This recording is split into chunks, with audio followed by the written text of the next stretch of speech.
UN Space Wolf Squadron. So welcome at the Wolf 10. I'm your werewolf. Back again with an important topic to talk about because I think we have a. I don't want to sound arrogant or egotistical, but I'm under the impression that with this kind of topic, and I'm pretty sure we all had this knee-jerk reaction whenever time we heard this word before. That I think it's kind of been tainted far too long to the point where we want to excise it out of our lives, and that's about deconstruction. Now, you see the banner right now. What I'd like to talk about today is too much of the deconstruction without the reconstruction. That's right, folks. We're talking about why modern writers are so fixated with the deconstruction aspect instead of reconstructioning the genre, the characters, the medium. Like, oh, we lost the Lady of Valor. Oh no, she'll be back. But just let you guys know, she's still here. So I'm here with Trooper FN 2525. Hey guys, what's going on? It's Trooper here in Imperial occupied Balmora on the edge of core world space. Getting ready to talk about deconstructivism. Go ahead and start filling up the comments. Tell us about some storylines that you like, whether it's your favorite character being taken apart or being put back together. Let us know and hit that like button. Just before we move in, Leia, are you doing okay? Is your connection doing all right? Yeah, I'm here. Can you hear me? All right, now let's give her the formal, proper introduction. The lovely Leia Valor, Leia plus size. Hello, this is Leia Plus Size, your lovely Lady of Valor, and I hope we have a really fun time today. I'm happy to be here with all of you. All right, let me address the comments. She just disappeared on us again. She'll be back though, guys. Don't worry, we'll be okay. It's one of them days, guys. It's usually a Thursday when her connection gets this crazy. I'm pretty sure she's pulling her hair out right now. Right. So we have Matt Newey, who's actually the first comment today. That's interesting. Usually it's the Maverick Hunter Saint Brian Gilmore, and he has this comment to say that's quite the appropriate thumbnail for the topic. Yeah, I was looking around for something close to a defragmented human being, and I happened upon that picture to use particularly for a thumbnail. Like you said, appropriate. I figured it would be appropriate. Samuel Oleki is here. Says, "Yo, people." I'm glad that you guys are taking into me appreciating your guys' patience while we wait for the Leia Valor to show up. And hello again, Leia Valor. I am so sorry about that. If I should flop out again, just continue going. I don't know what's the kerfuffle going on. I'm working on it, but if it should happen, just continue the conversation. I don't want to hold anybody up. Okay. All right. Thank you. All good. All right. Let me address Victoria Fagball's comment here. She says, not to sound rude, but something wrong with Lady Valor's connection. It seems like we always have to wait on her before we'll start. No, that's not the case. The case is the fact that she is on a different time zone than we are. So there are times we'll have to wait for her to show up. And I would like to come in with a full crew. She's a regular, just like everybody else here. Trooper and Schooner and Leia Valor herself. So we are the UN Space Wolf Squadron, guys. So even if it's called the Wolf Commander Rambles, it's now the UN Space Wolf Squadron Rambles at this point. So I like to make sure my crew is always here, especially for those who are willing to attend. So it's not as far as her connection is concerned, that's a whole different story, which yeah. But yeah, I'm glad that you're addressing that, Victoria. So that's much appreciated. Just the least thing I could do is explain. You know me, I'm transparent, right? Well, that and the typical, what did I miss? It's like, well, we normally wait for a healthy number of people to show up before we circle back. Preventing from always trying to fill everybody in that jumps in. So I want to make sure everybody make sure everybody gets here on time, or at least I guess when I start, that's when they start jumping in. Like, but usually when I have the Right. stream in waiting, Right. they What did I miss? it's like the moment I have the stream waiting, it's like people can jump right on in. Right. You know what I'm saying? Like get you guys time to acclimate yourselves, get yourselves ready, throw in a little comment here and there while you wait. I want to make sure everybody gets here on time, so I don't have to slow myself down or slow everybody down by filling everybody in. And usually that happens anyways later on as the stream progresses. Right. We have Melissa Harris and Sons, and congratulations, Melissa Harris and Sons. Her son Matt is getting married. Who's the lucky lady? I wonder. Mm-hmm. Because I'm pretty sure the man is dashing enough for the lady to get married to the man. He had to put the moves on her. Not kidding. I'm kidding. There I go again, being adult. Matt Nui commenting on Leia Plus Size's connection said her connection's not happy lately. Yeah, you know what? Usually connections get weirder when when we're on the verge of summer. That's where technology starts getting crazy. Hey, Eloise, good to see you. Good to see you, Eloise. As always, a pleasure to have you here.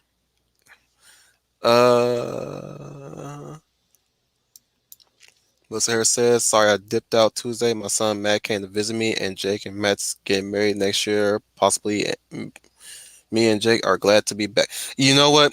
Like I said, Melissa, there is nothing to apologize. That goes for everybody in here. There is nothing to apologize if family comes first. Whatever the case may be, if it's an emergency, if you have to dip out on small short notice, I'm happy that you are here, but always do your best to take care of yourself away from the keyboard. You first, always. So that's one thing I gotta say, impart onto you guys. That's more important. Okay. Okay. Da, da, da, da, da. Nothing else. Nobody else. Okay, I think we got everybody so far until we get some new people, right, Trooper? Mm-hmm. And hopefully Leia will come back and she'll probably catch catch a little bit of what we're talking about. So what am I talking about really specifically in deconstruction? No, what I want to go over is more so the negative effects of deconstruction. Oh wow, I'm gonna What's read that? that later. Anyways, yes, I saw something that Melissa has posted, and that kind of distracted me a bit. Sorry, guys. Sorry. Okay. All right. Let me start over. So what I want to talk about is the The I negative wouldn't say it's a effects of deconstruction. negative effects of deconstruction, how it affects people in real life, and how it affects stories as of right now. How Mm-hmm. not to use deconstruction in certain mediums, where to use deconstruction at the same time use reconstruction. How it affects us politically in a way, with the way how it's affecting everybody's daily lives and our moral values and our personal values as well. Mm-hmm. How what I was gonna say, the positives of telling a deconstructive narrative. The positives, I mean, how to best write a deconstructive narrative, and when to best to deconstruct something, or at least what is the storytelling technique to do when you want to deconstruct something. Mm-hmm. So I know Trooper, you have something to say in this regard, but you know what, I might as well lead, right? Yeah. Go for it. Go for it. One thing I gotta say is where am I even gonna go with this? I know I said in the back room, but where I'm starting from this, I'm starting with let's go with the idea of deconstruction. You want to deconstruct a narrative, you want to deconstruct a genre, you want to deconstruct a hero or moral value, right? So where you want to inject, I guess what I'm saying is, from what I'm seeing, this is deconstruction is when you inject the reality of something that's otherwise fictional, right? In the case of mediums like shows, books, and all that good stuff, right? I'm asking you, Mm, Trooper. well, see, I was I heard coming that. at it from. See, okay, so when you're Humor taking a me narrative for a sec, apart, man. I'm kidding. well, when you take a narrative apart, it's not necessarily deconstruction, or Mhm. because I mean, I was thinking of something completely different. I mean, when I saw the topic of deconstruction, I'm like, oh my goodness, I'm like, we're going to be talking philosophy, which means that we're going to be taking apart, what's going on right now, because I honestly thought we were going to be talking about Jacques, Derrida, who was a big influence on Herbert Marcuse, and the fact that You can start with deconstruction that. sees all writing as a complex historical cultural process rooted in the relations of texts to each other and in the institutions and conventions in which the writings are taking place, which all that really means is, like, say if the Constitution was written, say what, 1776, we'll just throw that number out there, then it's somehow rooted in, the R word, because anything that subsequently sprouts from that is now somehow some form of systemic racism, if you will. So Mhm. that's what I originally thought we were going to be discussing. I mean, if we're going to be, discussing of how you know, take a hero and find a way to put them in a situation that they are not used to, or that the reader is not used to, say like the death of Superman, because Mhm. Superman can't die and suddenly he does. It's kind of like a shock, because that's not necessarily subversion of expectations. Subversion of expectations is literally saying that I'm going to serve you chicken dinner, and out of nowhere I get the Last Jedi. That's the modern, version of subversion of expectation. So that's where I thought we were going to go. Hey, Leia. And we can still go that way.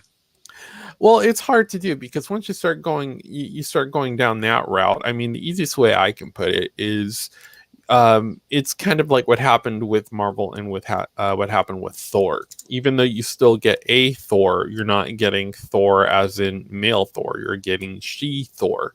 Even though you're getting a Thor, you're deconstructing the character, uh, the male character, especially in the inference of Mjolnir. He that is worthy, can more or less wield We his.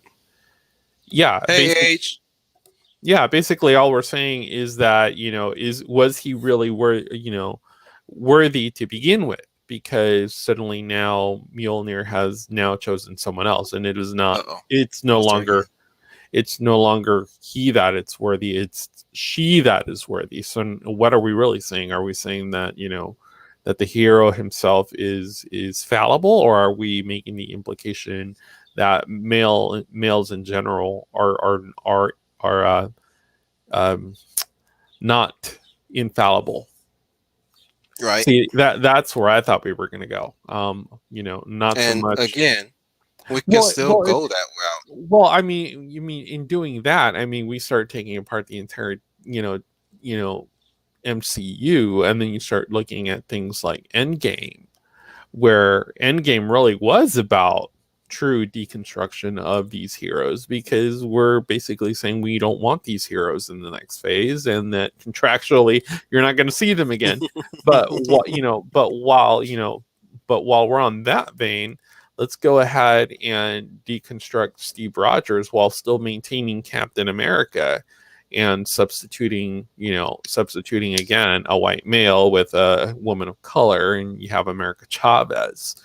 So, what we're saying is that while Captain America remains a hero, the iteration of that hero, you will no longer be getting any type of servings from, because, again, it was rooted in a time where racism was systemic. See, that's where I thought we were going to go, as opposed to taking part in narrative and saying, okay, well, in order to go ahead and build Luke Skywalker to the Luke Skywalker he's going to be in Return of the Jedi, we have to take this narrative and almost kind of retro engineer it to where he starts out as a farm boy. Off the base real That quick, to me, Trooper. yeah, Leia, are guys, you with us? Yes, I'm right here. All right. Just yeah. making sure. See, Okay. Continue, Trooper. see, Yeah, go ahead. that's Sorry. where I didn't think we were going to go when I saw that big word on there. Most people would normally associate with what I just said, is that you start with a finished character and then you take them Uh-oh. apart to where you have a starting character and you kind of know where they're going to go. Writing does not necessarily happen that way. Most writing usually starts as when you start coming up with an outline. So you start with a character from point A and work your way to point B. You don't necessarily start from point B and work your way to point A. And with most television shows and or comic books, if you will, especially when you bring in new writing teams, that's not usually how it works. You don't start at point B and work your way to point A. It's okay, you have a character, and then you go to, say, your end or whatever you want your end to be. You find a way to get there. But what we're seeing now, especially with popular heroes, is that deconstruction is happening in terms of pop culture to go ahead and erect a new structure of pop culture within that existing structure.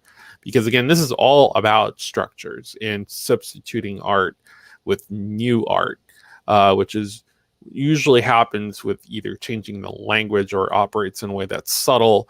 Sometimes it's contradictory to what you already know. So when you're seeing something that's new, would be the best way to put it, new to you, it might not be new to that kid that's been soaked in critical race theory for, a good 12 years at this point. So that's what I thought this was, not the, okay, so Kermit's cool. So how do we get Kermit to go from Kermit being cool to, White Knight, Kermit, if you will. No, actually,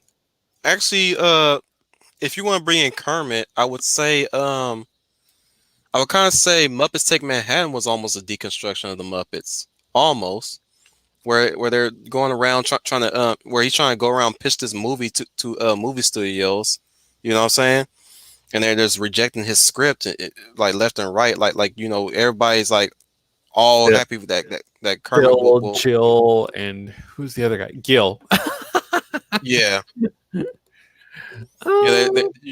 He's doing his best trying to get everything together, and the Muppets are like famous in our eyes, but in the real world they're really nobodies. Like everywhere you go, there's Muppets everywhere anyways, but like it's that cadre of Muppets that's trying to get this whole movie thing together, and then of course there's the whole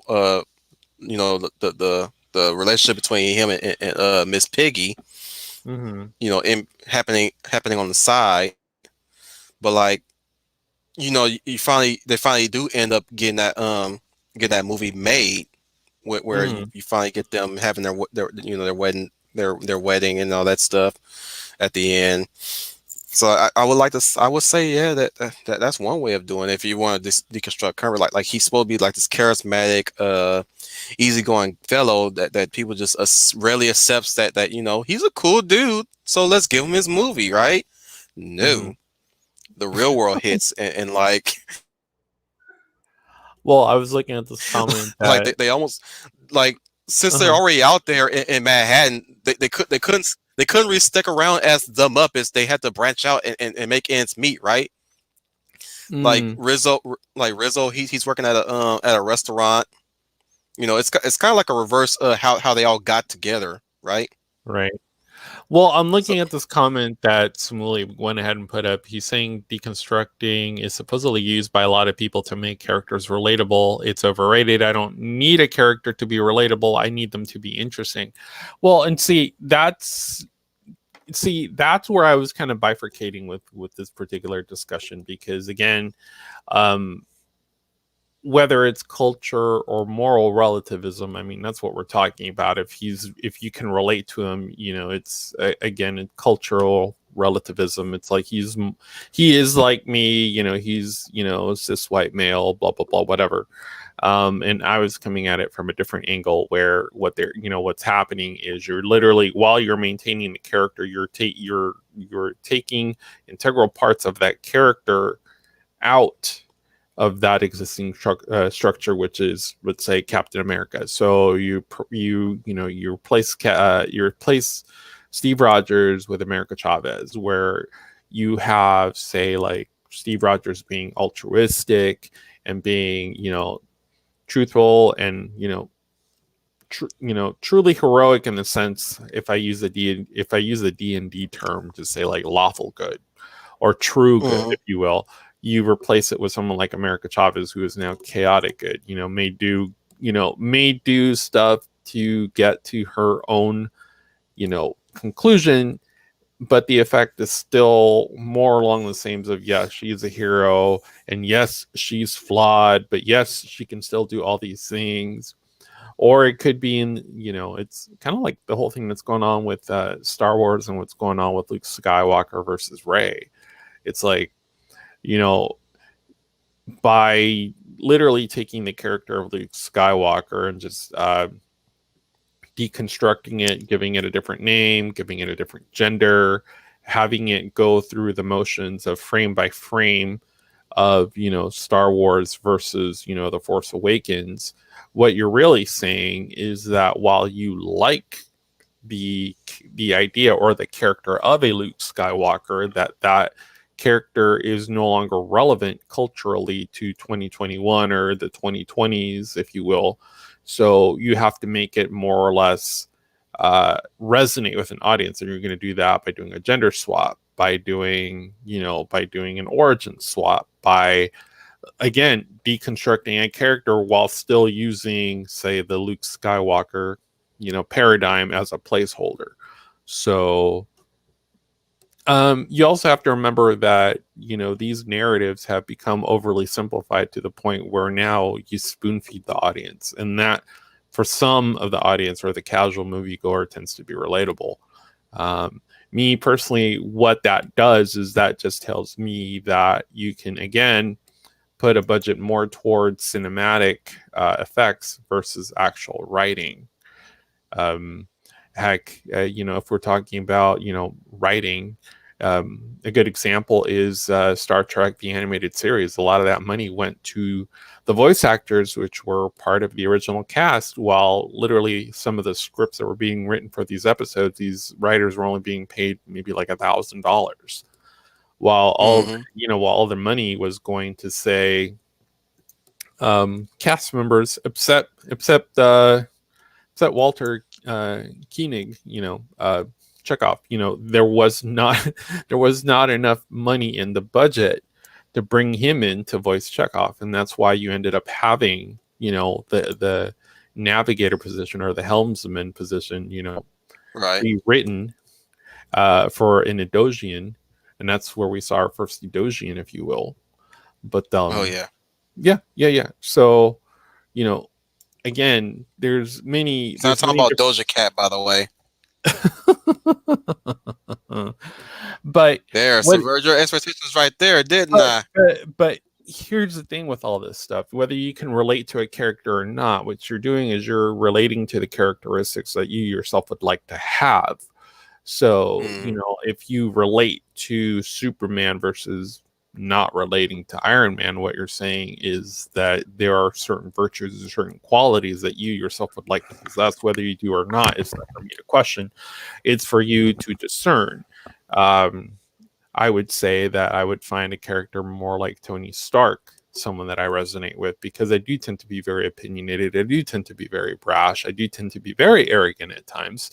And I, have been known and sometimes still tend to be very misogynistic. So, I mean, those are all, inherently male qualities. But now in 2021, we now see them as toxic male personality traits.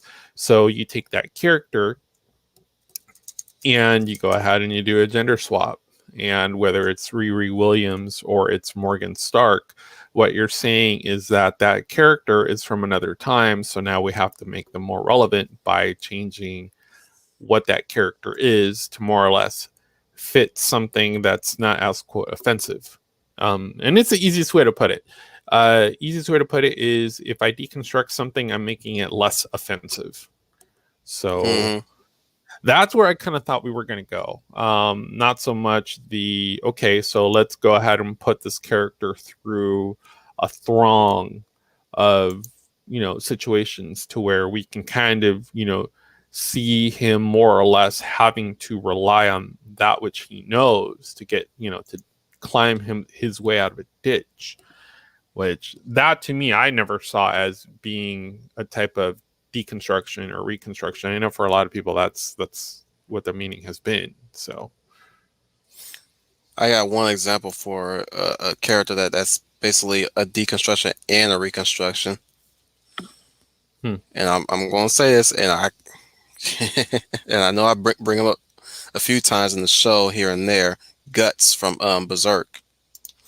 Guts embodies the sort of, well, you could call him a cathartic hero, yes, definitely. But in some ways, he is the deconstruction of the seinen protagonist. In a way, he's not Kenshiro that goes around and and saves the day and goes from town to town saving people. He's saving people because he came there to seek someone, mainly Casca, but he's not going to stand around and let evil have its way all the same. He's not particularly a good guy in the archetypal sense, right? But in some ways, what he does as a warrior can be seen as heroic. Like there's all in all, really all in all, what was really interesting about Guts himself is the fact that he's not a knight in particular. He never was a knight. He was a mercenary. He's still a mercenary in a way. And he's our main protagonist that we're following. He's done his fair share of dark deeds. Like I'm going to spoil this. I mean, because this book has been out for a while. I'm going to spoil in the it's been forever. Yeah. Yeah. In the Golden Age arc, he was not hired. He was actually ordered by Griffith to murder the king's brother Julius, which he does succeeds. You know what I'm saying?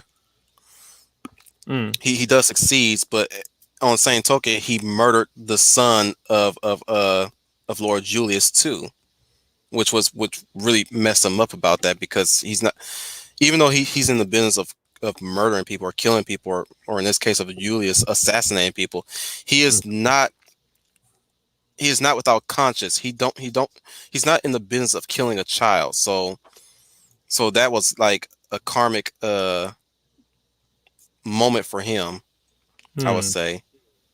Now, as far as a reconstruction of a seinen protagonist, it's like he has found his new family, and together they travel far and wide to help a certain someone, Casca specifically, to get her mind back. So they're on the seinen protagonist journey right now. So he's actually filling in that role now. When earlier he wasn't in that role. So I would say that's almost like a deconstruction and reconstruction. You could see it that way, but I see Manui brings up. He said, but that's what an anti-hero is. Yeah, in a way, yeah. Yes and no. Yes and no. No, yes and no. Because regale us, my good friend. Regale us. Because like an anti-hero still follows the particular arc. I mean, when we talk about deconstruction in the philosophy sense, is that okay, sure, we'll keep the anti-hero, and let's just keep it simple. We'll do something like I'm trying to think, Pitch Black or Vin Diesel or whatever. Okay, so what we're saying is Riddick. Yeah, there you go, Riddick. Okay, so what we're saying is, if you're going to deconstruct in that sense, in terms of philosophy, whether we talk about Herbert Marcuse as an all art, a pseudo art, unless it actually serves your particular agenda, then what we're saying is, yeah, sure, we can still have the anti-hero, but the anti-hero will now be of a certain color or a certain gender or a certain sexual orientation. But at that point, the other thing that tends to happen, in just to kind of wrap this into Brian Gilmartin's comment, the whole idea of a character being less offensive, being a straw man, is that what you do is you take out their actual arc and you start injecting political agenda. So what you have is you have a character, while being inoffensive and while it appeals to everyone now, because now we're talking about someone who checks all the boxes. Now we can get our message across, and our message is that everything else is rooted in systemic racism. So having an anti-hero like Riddick, we're not going to necessarily race swap him and have him be a cis white male, are we? He's more than likely going to be, if anything, we'll retcon Kira's death from Chronicles of Rick and let her be the new Riddick, right? Well, yeah, and that, and as far as manga and anime goes, I mean, there are certain character types that are different to, Western comic book writing. You have your tsundere characters and your yandere characters, and they start a certain way and they end a certain way. They start out cold, but then they warm up somewhat. They don't become, it's like, what I'm getting at? Yeah. So I mean, some things do remain there, in terms of anime. I mean, Leia plus size might not be with us for the rest of this stream. Sadly, I don't know. She hasn't messaged me back privately. Well, she's a busy lady. She's got to polish that shield. So yeah, she does. Yeah, she got to polish that shield and keep it forged and right. Wink, nudge. So, but you're funny. You're really funny. you do realize she does catch us in the back watch, so watch your language. I know. But yeah, that's where I originally thought it was going to go. In terms of like Endgame, I originally thought that this was going to be a conversation of how, after a decade of world building, they were going to take it to the point where in one film they were going to say that all these characters that you're familiar with are no longer suitable for the next generation or the next wave of films, if you will, to where, okay, we can sacrifice Black Widow. No one wants to see her. We'll go ahead and we'll give you Captain Marvel because, she's, can't do anything wrong. She's the Karen's idea of what a woman is. Yeah. And it's not when we talk about not a female's idea of what a woman is, a Karen's idea, which is and let's not confuse it with cancel culture, because that's something completely different in the sense of when you cancel someone, you're taking away either their livelihood or you're subverting some form of monetary gain or some form of notoriety. What you're saying is that because you have an opposing view of a certain aspect, that you should not that you should be deplatformed, or you should not have a voice, because if because free speech is hate speech, that paradigm where if you're allowed to say what it is, what's on the top of your head, that's going to be offensive. And if it's offensive, it can be considered hateful because you're not taking someone else's feelings into consideration. So, my answer to that is, my rights, hey, Samuel, it's like my rights, supersede your feelings. It's, you have to, you have to be able to have a certain level of criticism, because if you do not, then whatever art you create will not be as fruitful as sort of like the prequels, where no one really kind of pushed back on some of the stuff that was coming out of the prequel trilogy with George Lucas.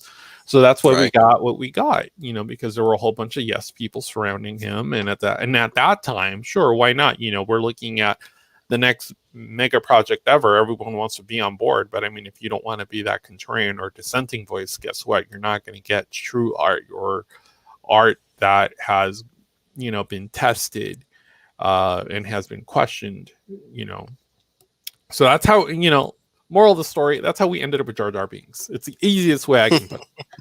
You end up with characters like Jar Jar Binks. So, in deconstructing Marvel characters, now we have, Captain Marvel, or Would you say that we get a half-baked version of, Falcon makes a buck, if you will, because even though now it's such a burden to carry the shield of Captain America, he has to remind everyone how he got there and how everyone is somehow,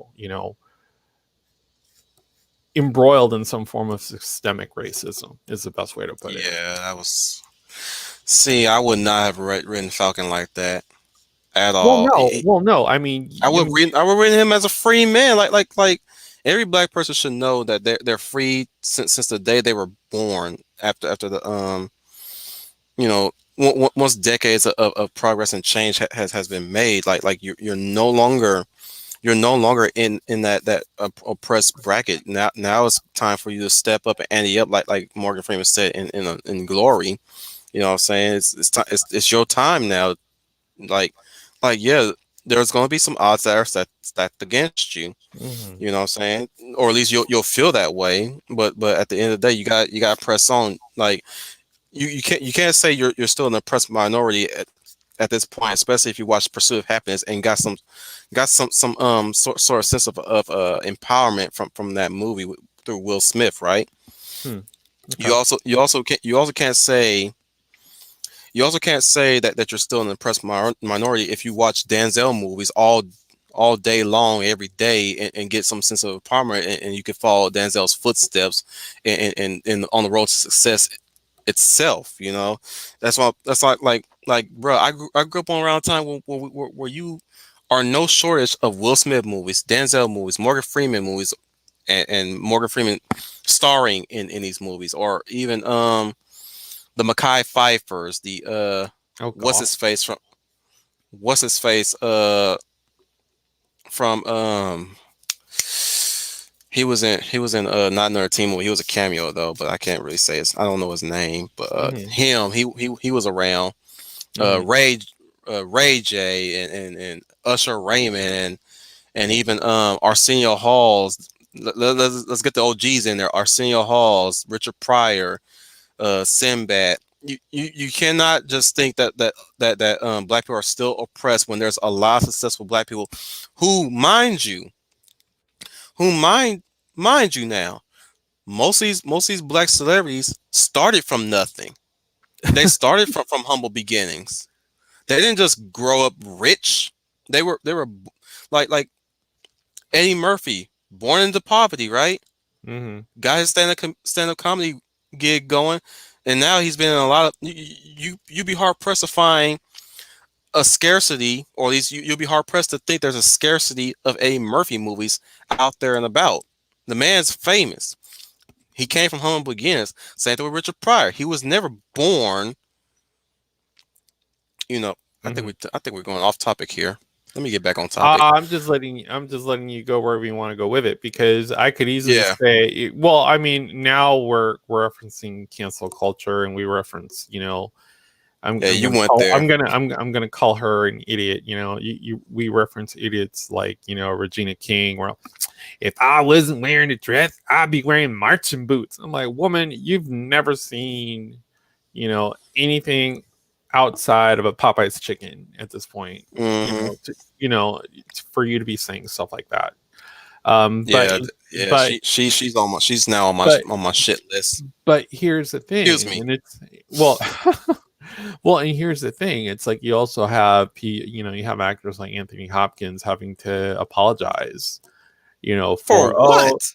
Well, because wait, did he apologize? Well, yeah, because that that trophy should have been T'Challa's. I mean, that's what I'm getting at. Oh my! But goodness. I mean, did he really apologize? Don't tell me he apologized. He's a Brit, man. He don't need to apologize. But I mean, if we're talking about deconstructing a character at that point, okay, so now we've remade the universe. It's been unblipped. So why can't Odin now be a female? And because that's not how the legends were written. Well, it doesn't matter what legends say. I mean, they were written in a time when racism was systemic. See how that works?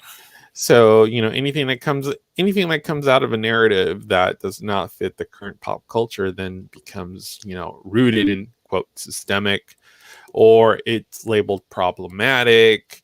So, I mean, what we see now is you get subpar writing because again, it has to be inoffensive and it has to inject some form of message. And Let me whether go that, back to Guts real quick. yeah, Hey, Dread, by the way.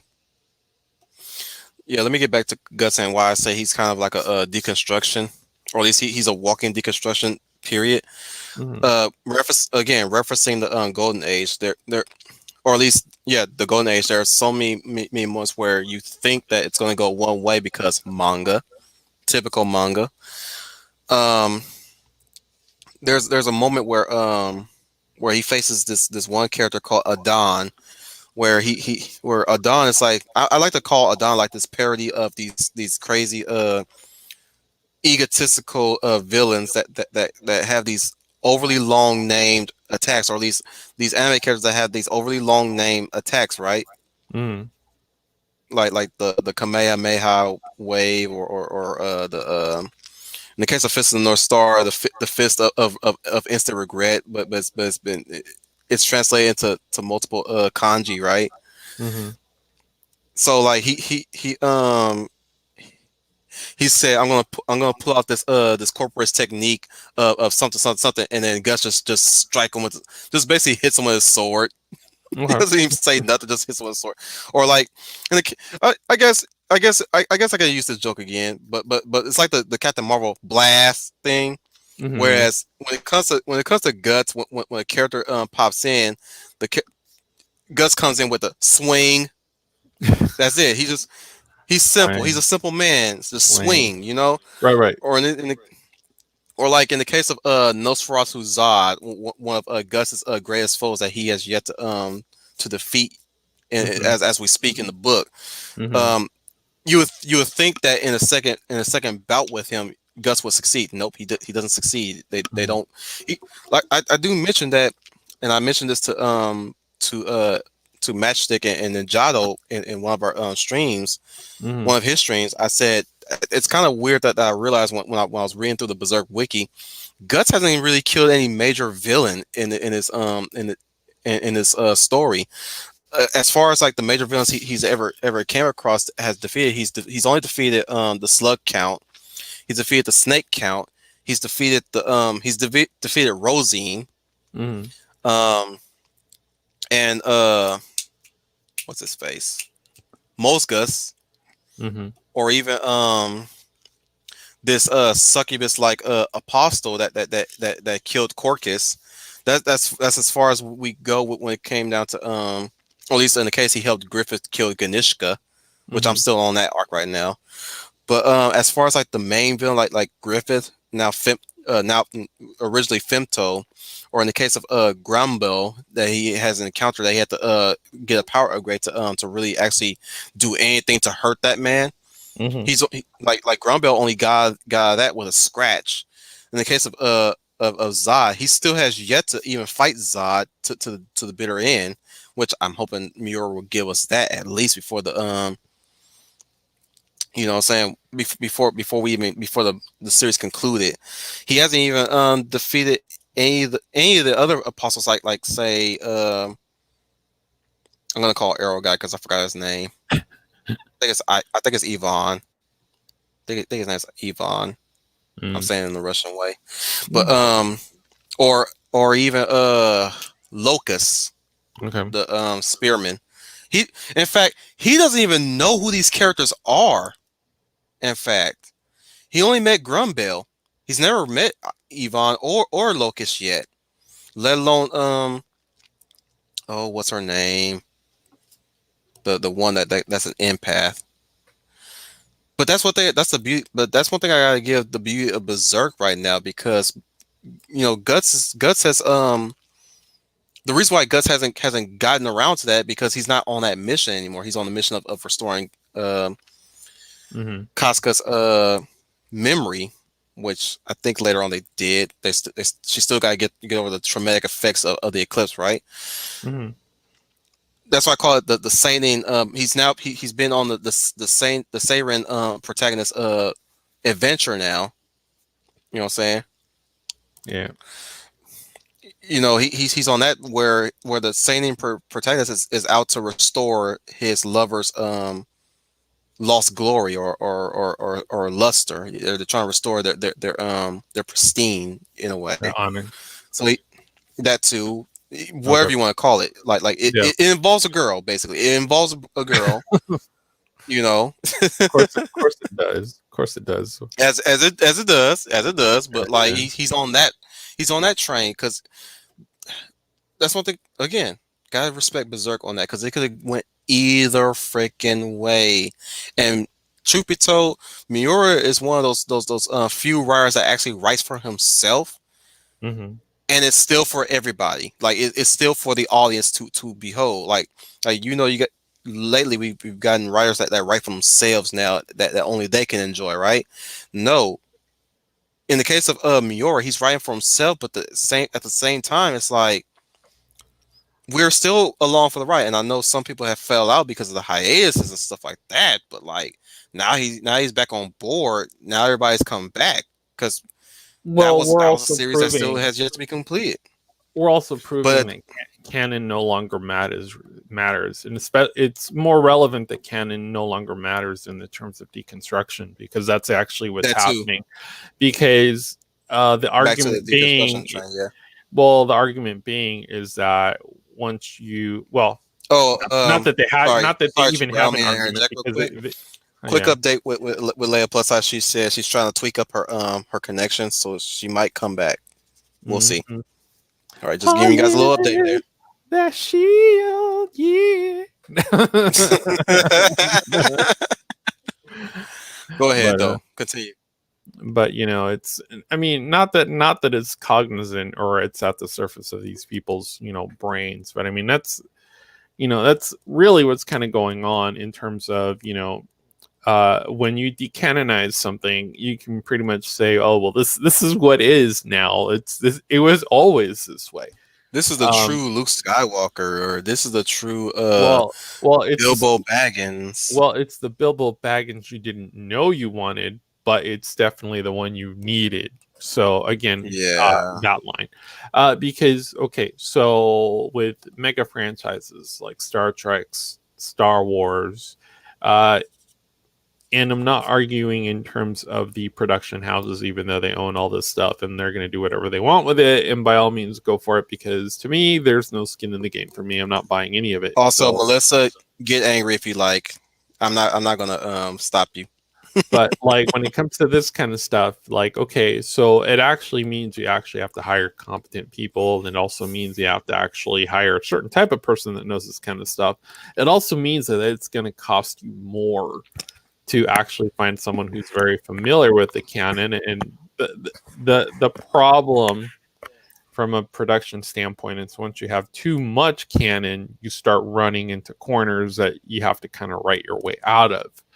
So I mean, that's why you're also getting a lot of this stuff too. I mean, that's why they decanonize the EU, because even though it has a lot of material, they also don't want to pay the royalties. But at the same time, they actually have to hold themselves to a standard in terms of what they're actually putting out in terms of popular culture. Although popular culture now more or less dictates that you don't have to really put out anything of any substance. It just has to go ahead and check the boxes, and at the same time, it just has to be the most inoffensive character, and has to deliver a message that all women are wonderful.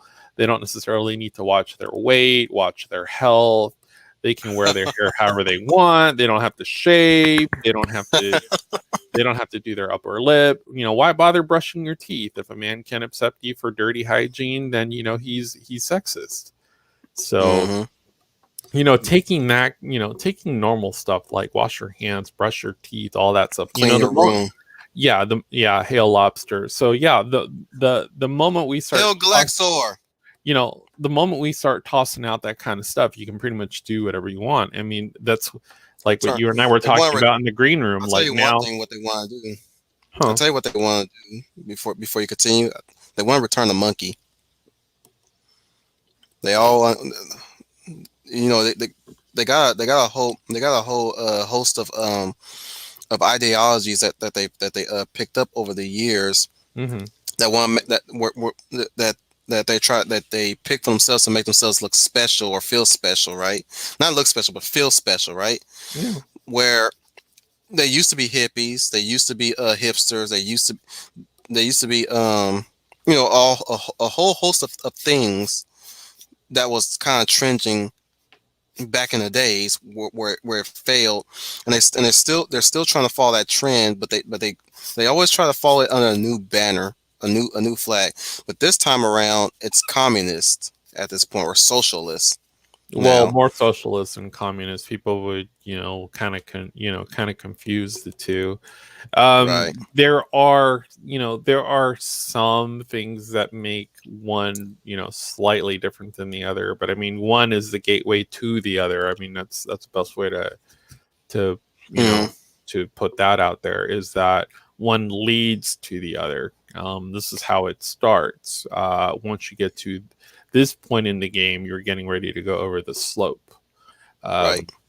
a lot of people are, now starting to kind of figure this stuff out, and I kind of have to chuckle to myself in that, it's been going on for years. It's just you're only Mm, noticing it now because now it's mainstream enough for everyone else to literally be echoing the same opinion. So my question really is are we just echoing the opinion to more or less mimic the consensus, or are these people really coming around to the fact that, yeah, you're let me address culture as Mr. you Harris knew it real is quick. no longer what it is.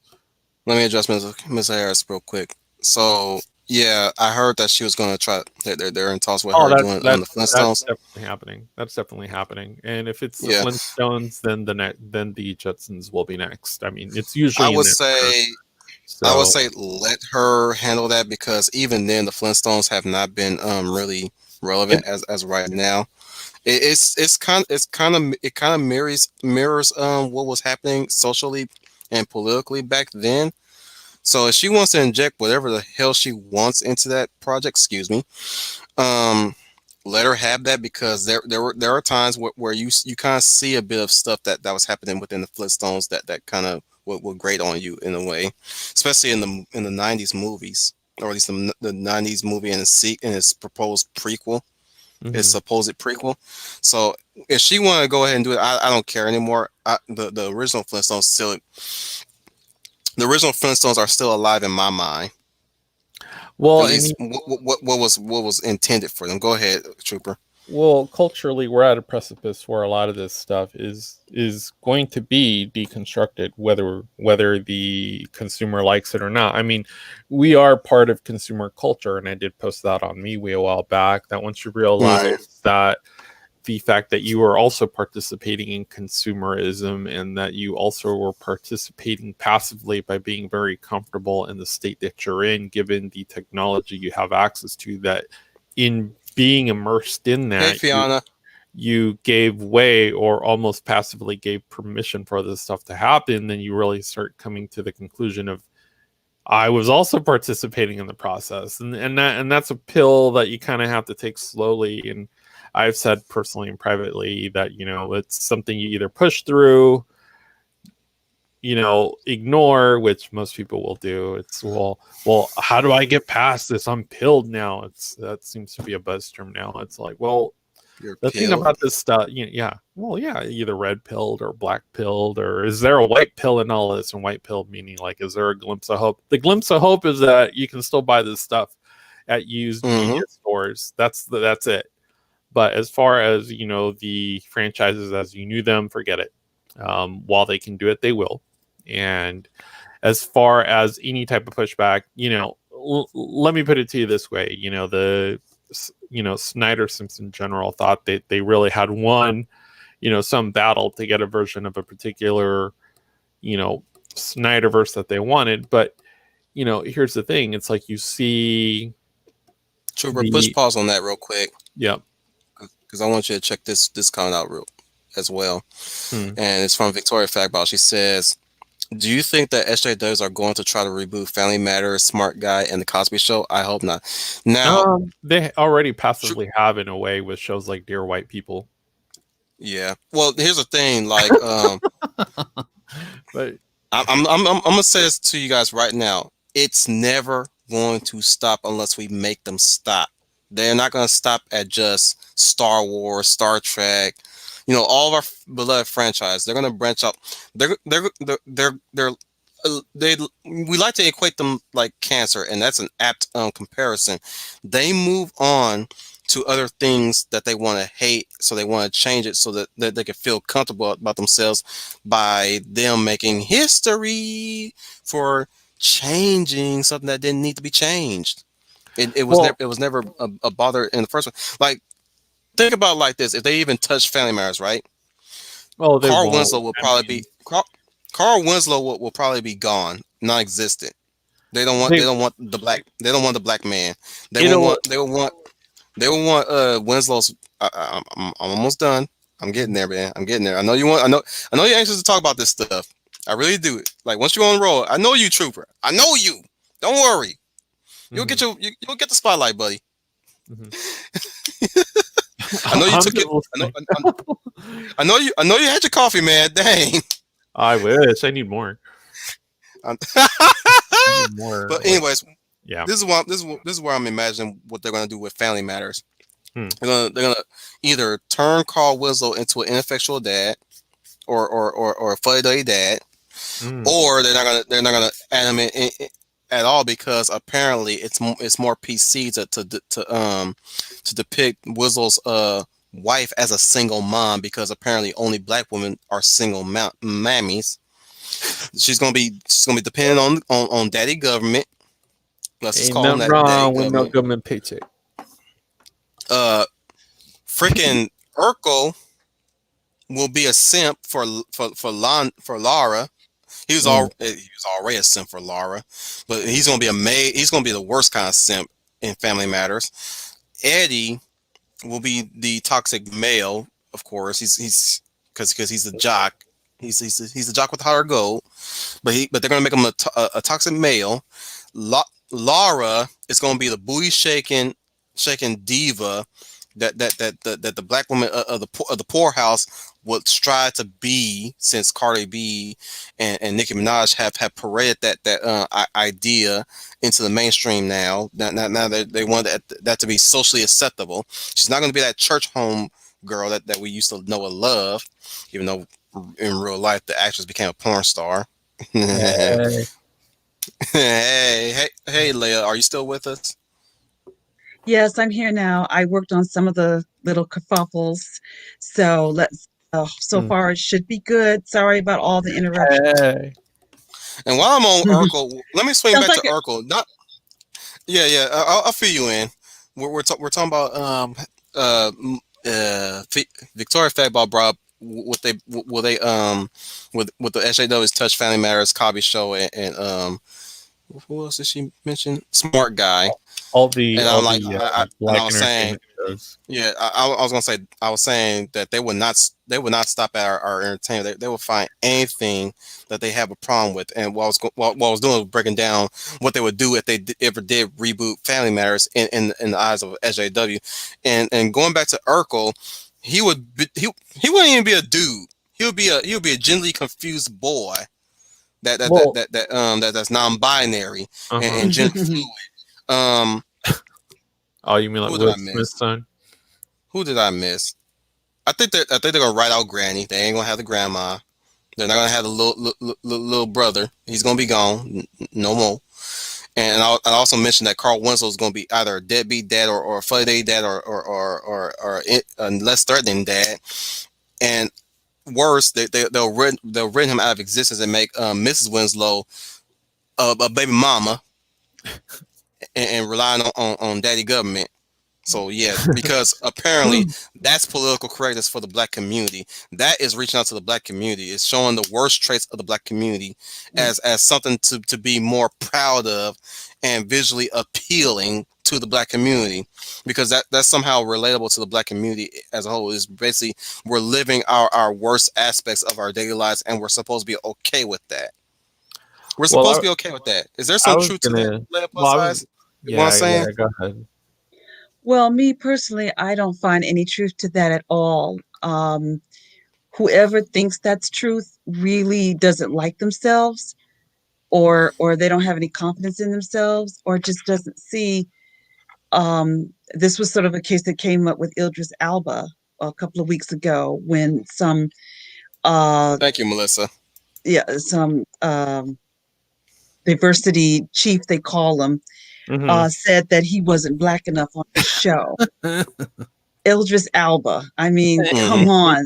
To get any darker than that. And I don't mean by a Well, negative, because Idris is one of the most handsomest men out there. It just ain't even. Well, well, technically, well, yeah, she's right. He ain't black. He's British. well. He just happened to wear black skin. Yeah. Like I've told both of you privately, the agenda is to more or less redefine blackness and what that is.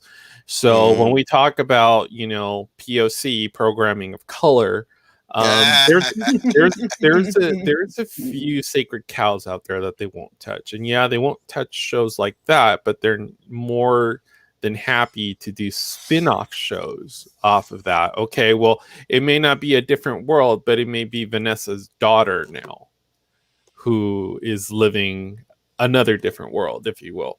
And That, yeah, that's what Blackish, a show I do not like, but yeah, everybody seems to love, but a show that I absolutely do not like. yeah. Anthony Anderson has never been funny to me at all. Hmm. And I think, I didn't mean to interrupt you, Trooper, but that's what Blackish is. And Yeah, these writers, for whatever reason, think they know Black people, yeah, or yeah. people, and they don't. I mean, I tell them, they may have my color, but I don't identify with them. That's the misconception that they have. There's the misconception that if the person looks like you will identify with that person, Yeah. and that person will make you feel good about yourself. But that's garbage. I'm Yeah, a, I'm yeah. gonna swing it back Yeah. to. I'm gonna swing it back to Berserk again, and I'm using Berserk a few times Mhm. here and there. But my saying that Berserk is a deconstruction of the fantasy and the mystical is a good example of deconstruction, fantasy and mystical. Samuel Oleki brought up Moscas, which is a devout holy man in the world of Berserk, where dragons, demons, goblins, and trolls exist. Right? He's a devout holy man. They don't really say outright what religion it is, but it's obviously Christian because they say God a lot. But you would think that a holy man like him would be like a good hero archetype in the world of Berserk. Not so much. He's a very, very dangerous fanatical yeah, let's go with that. Fanatical Christian like archetype. That's Mhm. what I love. Again, I love Berserk in that regard because certain characters in their designs, the way how Miura designed them, you would think that they're the bad guy, but they're actually the good guy. And some that look like the good guy, you would think that you would later find out that they're the bad guy. In the case of Mossgus, with his interesting design, Mhm. if I'm not, well, I know Leia has not seen Berserk, but I think you know what Mossgus look like, right, Trooper? Yeah. Him and his block face. Mhm. Yeah, It's been a while, yeah. man. It's been a while. Yeah, a lot of people like to say that Miura was making a stereotypical Christian. I'm like, I argue the opposite. I would like to think he's representing people at their most worst and evil. So he's going Mhm. to design them in such a way at their most worst and evil. Those who have a good part to play in Berserk are usually idealized and beautiful, like Salat. In the case of how the Kushans are depicted, they're one would say that there are depictions. I think we need to take this as a stereotype and a design wise type stream. Let me move on. No, but where I'm going with this is that design wise, it's a very interesting deconstruction of religious archetypes. It's also this the deconstruction of the Seiren hero archetype, a Mhm. deconstruction of the heroic Seiren hero like Griffith. Well, technically he's not heroic actually. If for those who have read Berserk and know who Griffith is, he is a leader first and foremost. He is the leader that you would want to run feet first into hell with and die for, right? But Mhm. he is by no means heroic. The things and choices he makes is not heroic. selling his body to a duke so he can get more money to raise money for his mercenary band. Hey. That's not heroic, but it is a pragmatic choice on his part. Mm. Him ordering Gus to assassinate a lord who you know he had it coming in a way because he did try to assassinate Griffith because he's a low born commoner that's rising to power at a rapid rate with the in favor of Julius's brother, the king, Mm. who can also be stepping in the foot of Julius because Julius, his son Adonis, the cousin to the princess Charlotte, are betrothed. You know what I'm saying? Well, that's just an example of Writing. well, writing, yes, and also thinking, because again, I mean, once you take a code of morals out of a character, Hmm. the character can go ahead and then do that which you want him to do. I mean, Right.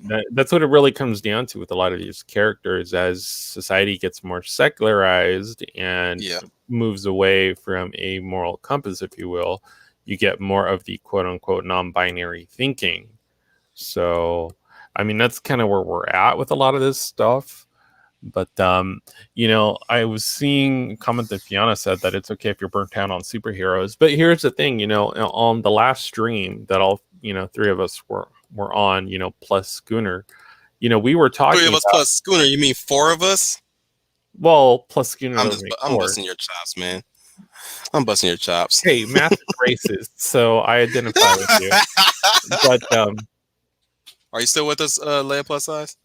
Yes, I'm right here. Oh, but I thought you would laugh, but I guess that wasn't funny. That's just me. but we were moving. I'm here. We were moving And I heard into that. No, yeah, I'm here. I'm just, we were moving into the MCU. The reason that they're using superheroes is because that's what was becoming relevant, not necessarily programming. Yeah, you had programming like Game of Thrones, for as terrible as that was. Which I'm gonna get into once you're done talking. But I mean, And that's why they've used I know superheroes. Leia I mean, wants that's why it's been so. say I something mean, too. those have been the mechanisms up to this point that have generated the most revenue. I mean, that's why you're now seeing the deconstructing happening there, because that's where everyone's at right now. No one's really watching network television. Yeah, you got maybe a few people that may watch The Good Wife or Blackish, like Leia was saying. But I mean, where is really everyone at right now? They're all on Star Wars. Handmaid's Tale. They're all on anime. They're all on kaiju films. No one's really talking about series television right now. So, And syndication, for that matter. well, soon a lot of those shows you won't see in syndication because quote they're problematic. So, Leia, is there anything that you want to talk about in this topic?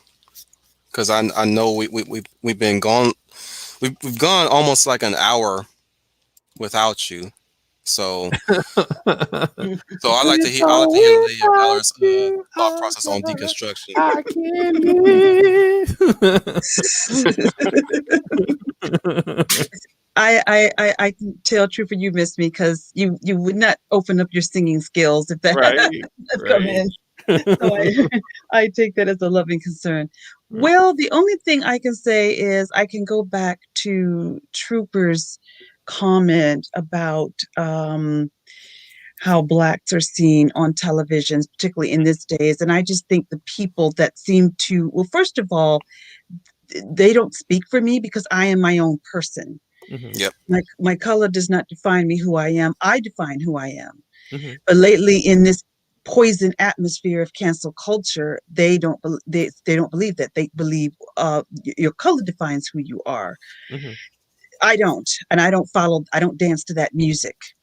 So whatever they present on TV or film or books or comic books or cartoons doesn't mean I have to like it. I don't have to be drawn to that character just because that character is black. A good point is, of course, Black Falcon Cap now. And there are, Uh-huh. I'm sure you know about that now. And I do have a few friends that have come at me and say, we don't understand. Even some of my white fans say, we do not understand why you won't accept this. You Why should be you won't loving. any make?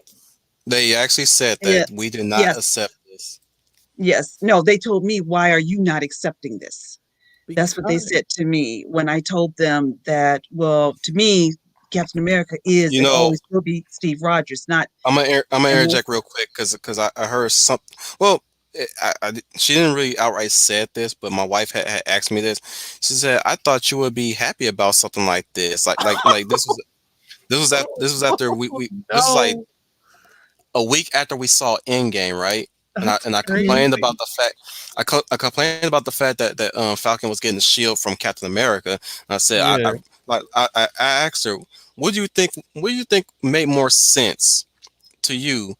Either some random guy you met for over maybe what 5 6 months versus versus like let me rephrase the question. Hmm. You had something very valuable that you hold cherished dearly, Mm-hmm. and you had to give it to somebody. And if you wanted to give it to somebody, who would you give it to? Some rando that you knew for at least maybe 6 months or so, or 5 months or so, or lesser than that. Just Mm-hmm. let's be fair, lesser than that, right? Right. Versus somebody you knew for a lifetime. I'm talking about a friend that you knew for a lifetime, like from the day you were born, that you lived next door to, all the way up to you stayed friends and stayed in contact with this person for a for nearly a decade, right? Mm-hmm. That Right, would be an easy answer for you if you had to decide, right? right. No question what my answer would be. That Mm-hmm. I would. and this is me removing the race aspect to the decision making. Mm-hmm. I'm sorry. Mhm. This is me removing the race aspect to the decision. I would not have cared if Bucky was black in that regard. Mm-hmm. If had had he given it to Sam, if they race swapped the characters, right? Mm-hmm. My point would Mhm. still stand.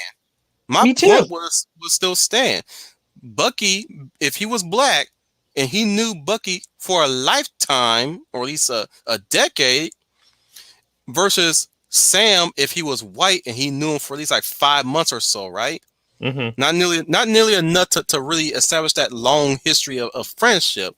I would be mad, not because Bucky is white and Captain America as a white man is going to like, oh, so he's going to give it to a white man instead of a black man.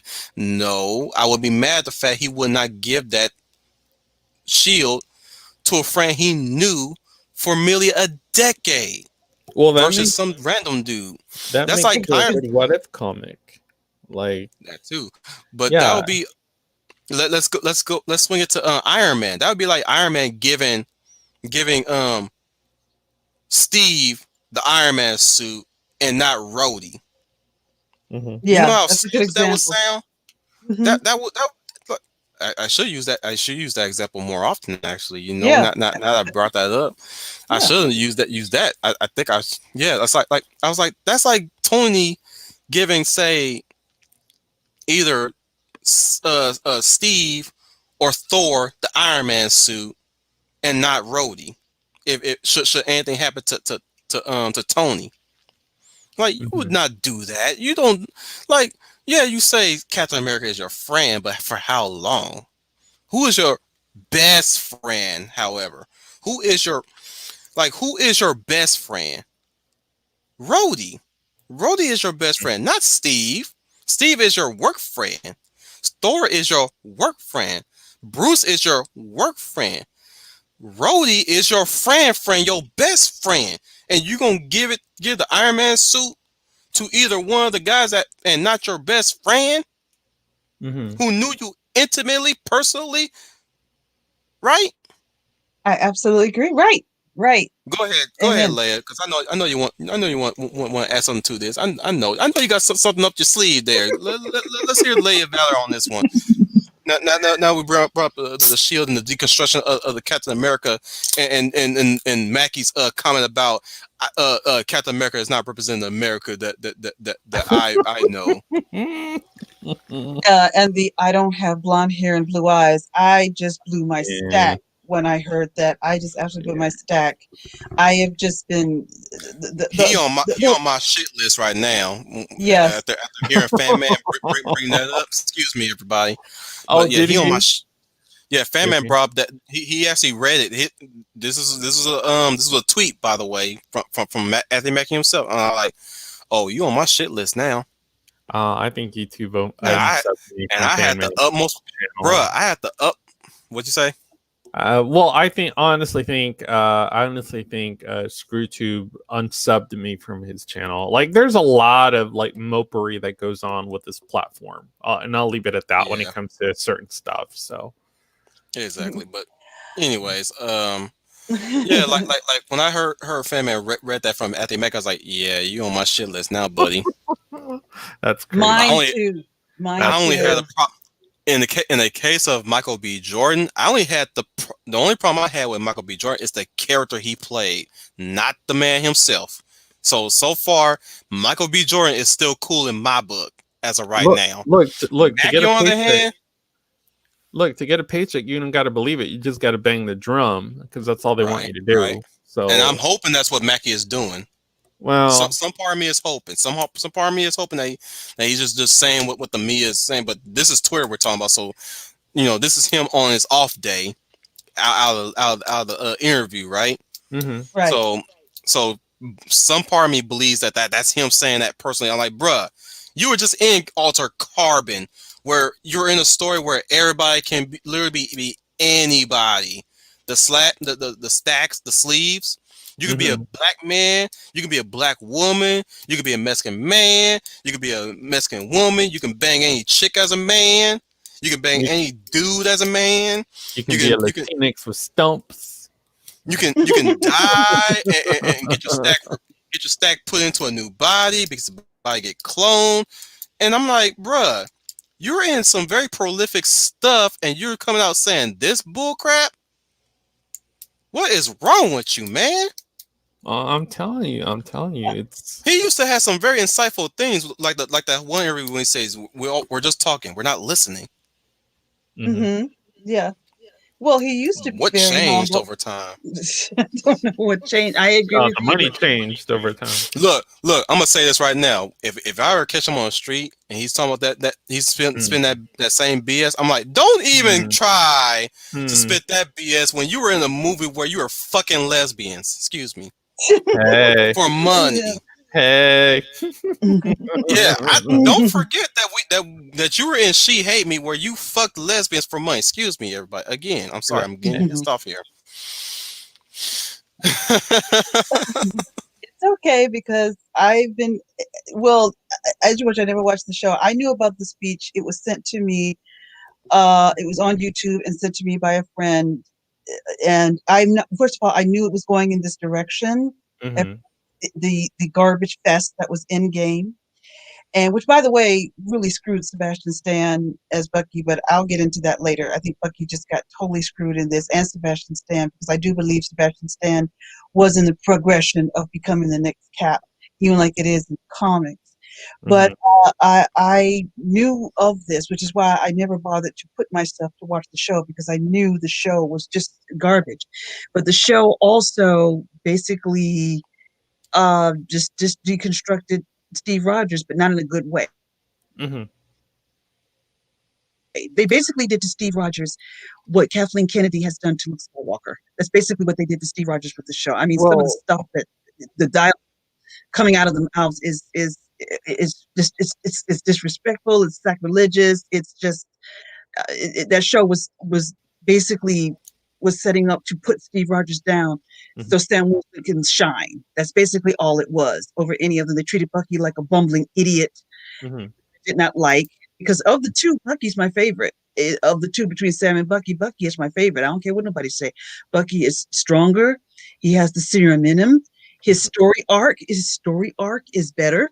You have this wonderful redemption story that you could have told of Bucky getting redemption through the shield given to him by a man who was like family to him and entrusting this in him. And for him to get the redemption for the murders he did under Hydra, he would become Cap and redeeming himself because redemption is part of it's for everybody. It's a story for everybody. But no, can't have that because look, it's a white man.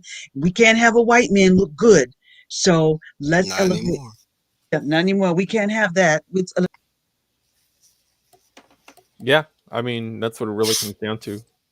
That's why It's I'm worried about our action movies coming going forward. I'm worried about any other horror movies going forward. Like they just they want to just try to take these things and try to turn them on their heads and really act like the old stuff was really the big problem, and they just want to erase the old stuff, kill the past yeah. in a way, kill the Well, I past, mean, forget the past, kill they if you have to. well, yeah, there is that part in Star Wars where they flat out just tell you what they're looking to do, for the next subsequent franchises that they pop out of that IP. Hey, Leia. Sorry, sorry. I don't know why. Well, it is raining here, so maybe that's Yeah. why. It's lesser now that you tweaked it up a bit. Oh, okay. Thanks. So That's what I was. you're fine. You got enough to get your point across before it decides to bump you out again. Mhm. So you're doing Well, fine, Leia. thanks. Thank you, Wolf. But going back to the part what I was saying that that it's like you. I don't. Everybody was just saying the same thing to me. I had thousands of messages, emails, comments of people saying, "Why are you so upset that Sam is Captain America, and why can't you accept it?" And I said, "Why can't you accept this?" I said, "Because Sam's skin color, the color of Sam's skin is not what makes him a hero to me. That's not going to Never draw me did. to him because of his color of his skin. That's not what drew me to him. First of all, you've taken away the identity of Falcon. He's no longer Falcon. Young Ripper did a video on this on YouTube where he called it, it's a Mm-hmm. demotion. So you've demoted him down because he's lost his identity as Falcon, number one. Number two, just because he's black doesn't mean I'm going to love him. I don't know where you get that from. And to me, the only Captain America I like is Steve Rogers, period. But I like Steve Rogers for who he Uh-oh. is as a Yeah. man. I don't care about the color Oh. of his skin. The color of his skin Right. is not what matters. If Steve Rogers was black, I would like Steve Rogers. But I like Yeah. Steve Rogers for who he is as a man. Yes, and that Chris Evans' body is like a god helps. But but I like him for who he is as a man. Well, yeah. And to me, Sam Wilson is a good guy, but he's not my favorite guy. And I don't think that is racist, or which I was called by a few people. That Really? doesn't make Wow. because I did not accept Falcon as Captain America, and I was called that. Racist. I was called Uncle Tom. I've been called all kinds Well, of things. that's normally what they'll resort to. It's the same talking points. If Oh, they can't even, if you're they, up, if they don't have you're no up conversation, this uncle that. It really comes down to personal epithets, because I mean that's the best way to try to demoralize the individual is by trying to tear down their character, which is literally what we're talking about right here with deconstructionists. So And the black Captain Falcon with woke winners soldier does that. It tears down Steve Rogers, it tears down Bucky Barnes, and it also in some way tears down T'Challa, which I find interesting about Black Panther. And I wonder did they do it because Black Panther is his own man. I call him now Captain Affirmative Action, thanks to Famine. I think no. Famine coined that term, Captain Affirmative Action. I listened to that. I know what you're talking about, Wolf. I did listen to him this morning. I was working because I work from home, but I was listening to what he said. And yes, I would use that term now. And even I worse mean, now I still on like the my term, replacement Negro. Oh no. I still like my No, term, no, replacement no. Negro and other white guy. But yeah, and I still love your term for them. Special guest star, Winter Soldier, like, and what I forgot what to say. I think called it the Falcon with special guest yeah. star Winter Soldier. Yeah, Because yeah, pretty much. that is all he was. That is all he was. And now on the Marvel, I think it's the Marvel Twitter page, worse, they've erased every trace of Steve Rogers. It's almost as if Steve Rogers didn't exist. I was floored when I saw that. They totally took out Steve Rogers. Everything is all about Sam Wilson. The Steve Mm-hmm. Rogers legacy, they erased everything. I mean, Kevin Feige has just lost his soul. And that's the same thing they did to Luke Skywalker, they're doing to him. The Twitter, and I told him I was angry at that. You just can't cut out Steve Rogers. It's like what LeVar Burton said, and at this point right now, I'm saying F I LeVar Burton. heard They pretty Jordy much, took a bite of the oppression pie. I heard. I literally, they basically othered Steve Rogers. They really othered him, No. as Well, he okay. liked to put it. There were already signs because when he went ahead and hey Leia, so when And yeah, I'm sorry, I didn't mean to interrupt you. Hang on, guys. Hang on. Victoria has a question, and Mhm. I'm pretty sure Leia has a good answer for this when she says, "Whoop, wrong one." She says, "What does it mean when you're called when you call a person Uncle Tom?" It basically means you're a sellout to your own race. In the case When of the you white, don't fight, yeah, when you're a yeah, sellout to go your ahead, go own ahead. race, when you're a sellout to your own race. Uncle Tom is another phrase for sellout because you will not accept and love everybody within your own race. So when you reject something within your own race, they consider you a sellout. That's basically what Uncle Tom means. So they're basically telling me I'm a sellout because I'm rejecting Sam Wilson as Captain. Oh wow. Let me continue what she's saying. Basically, it's like the white version of race trader. Basically, if you don't co-sign to commit oh to the goodness. basically the very loose definition of what it means to be black. You're not of the race. You are a traitor. It's like what I said back to what LeVar was saying, and I'm going to say his name. I'm not going to insult the man because the man does have a history of accomplishments. You know what I'm saying? Mhm. I'm going to still respect his name. So I'm still going to call him LeVar Burton. So yeah, Mhm. it's basically it's the same old thing as when you start othering people. You come up with words and names like we. I'll even admit that we partake in that too sometimes, us ourselves. But you know, let's not beat around the bush. Like we do that too sometimes. You know, with the way how I call certain people certain names. In the Yeah, I case hope of they got my answer. I hope you got my answer before I popped yeah, out. yeah, yeah. I add on to it. Yeah, I pretty okay. much add on to it. So hopefully Thanks. Victoria knows what it means. Um, Trooper, you were saying something before I popped out, before I was asked the question about they were making hints or the signs were showing. Well, yeah, because I mean, they in Endgame, I mean, just the ending right then Oh, and there, wow. where he decides to go ahead and live an entire life outside of what we would know him to be as a character. He went ahead and he lived an entire life with Agent Carter, if you will. mhm. Right, With, which he would never do. I can't see him doing that. That's yeah, he garbage never that would the have done writers, he that. never would have done that. That creates a what if scenario, which if we were going into a what if scenario would make sense, but at that point we didn't know what was coming up Uh-oh, next. lost her And again. you know, Uncle Tom really comes from Uncle Tom's Cabin, which was written by Harriet Beecher Stowe, and it's 1852.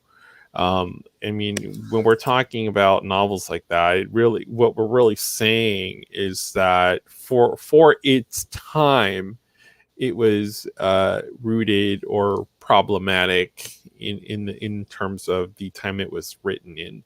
So it's a overeager character that's wanting to win over, uh, you know, a certain ethnic group or certain minorities. Like let's be clear, it's almost like when I call someone a Karen, we already know what a Karen is. It's a cis white female who happens to be of a certain ideology, and we deride her as a Karen, whether Mm. what she believes to believe is true or not. We no longer take her Why view is it as so being hot and factual. it's windy out?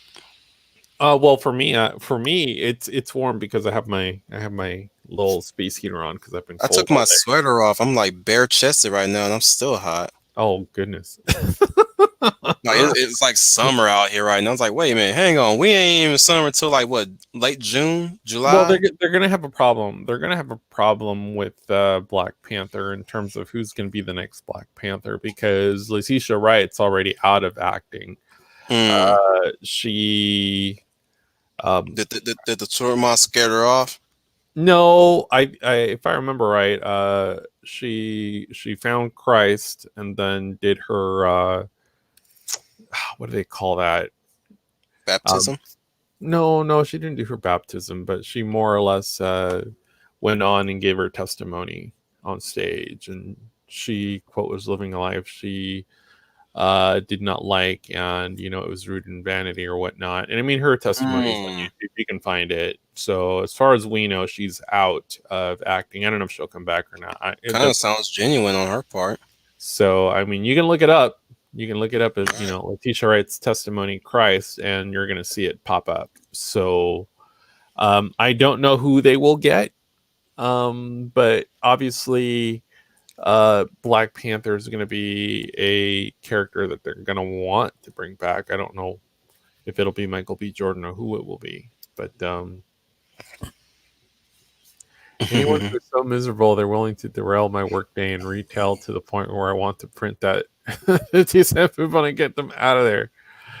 Couponers, gotta love couponers, especially Oh the ones man. that like try to coupon their way into many products of Tide. So Products of Tide? yeah, dude. Tide is a high theft product. You can resell that stuff real easy. I'm not giving you any Wow. ideas, chat. I'm really not, but it's when you go into these Wow. flea markets and you're like, oh, why would I go to the store when I can go to the flea market and get the same brand? Well, how they got their hands on that brand is pretty questionable. I mean, Of that's why course. there's that's Of why course. there's departments that deal with retail theft in terms of partnerships between law enforcement and retailers and trying to more or less close that loop to minimize not only product loss, but I mean it's also a crime to do so.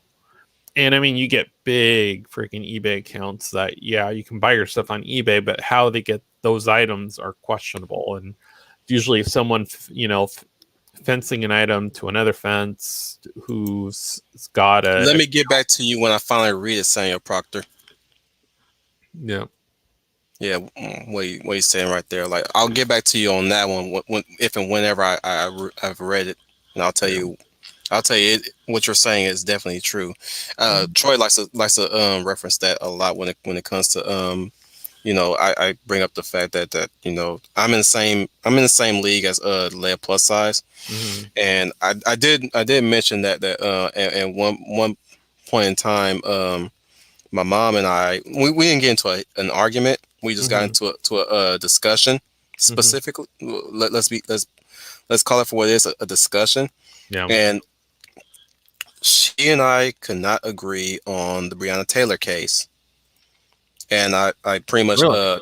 yeah, I pretty much saw Breonna Taylor as a criminal. So What or she at least was. huh? What she was. Yeah, she was. And at the same in the same vein, she was a victim of circumstance. Mm, I hardly find a corpse in a rental car having to be a victim of circumstance, but That's where you and I can disagree. But I was right. that's just me seeing from my perspective, of Hmm. course. Right. But like in the case of the president at the time, which I'm not going to name, Hmm. she and I also both disagree. Well, I disagree with her mostly on what she was saying about him, and she actually said, you're sounding like a coon right now. And I'm sitting here just Oh, stunned. I'm and sitting here just stunned, right? and I'm assuming you more or less kind of clarified that without me saying you put her in her place and sounding sexist. I said nothing. I was just stunned at like just hearing that, because that was my mom that just straight up said, she's like, I'm sorry to say that I love you, but you sound like a coon right now. I'm like, well, let's change the subject. I did it in a subtle way. Right. You know, I find it funny. I find it funny. When people are so saturated by what they're exposed to, that tends to become the shape of reality. It's kind of what we're talking about here in terms of reconstruction. When we're when we're where I was literally going with that is that the reason why I was stunned, because I would never have imagined my mom would ever say something like that, let alone say that to her son, who happens to be black, who she is also black. And I'm like, bruh, like when did Coon become the next Uncle Tom from the black community? I'm sitting here like, where did you learn that word from?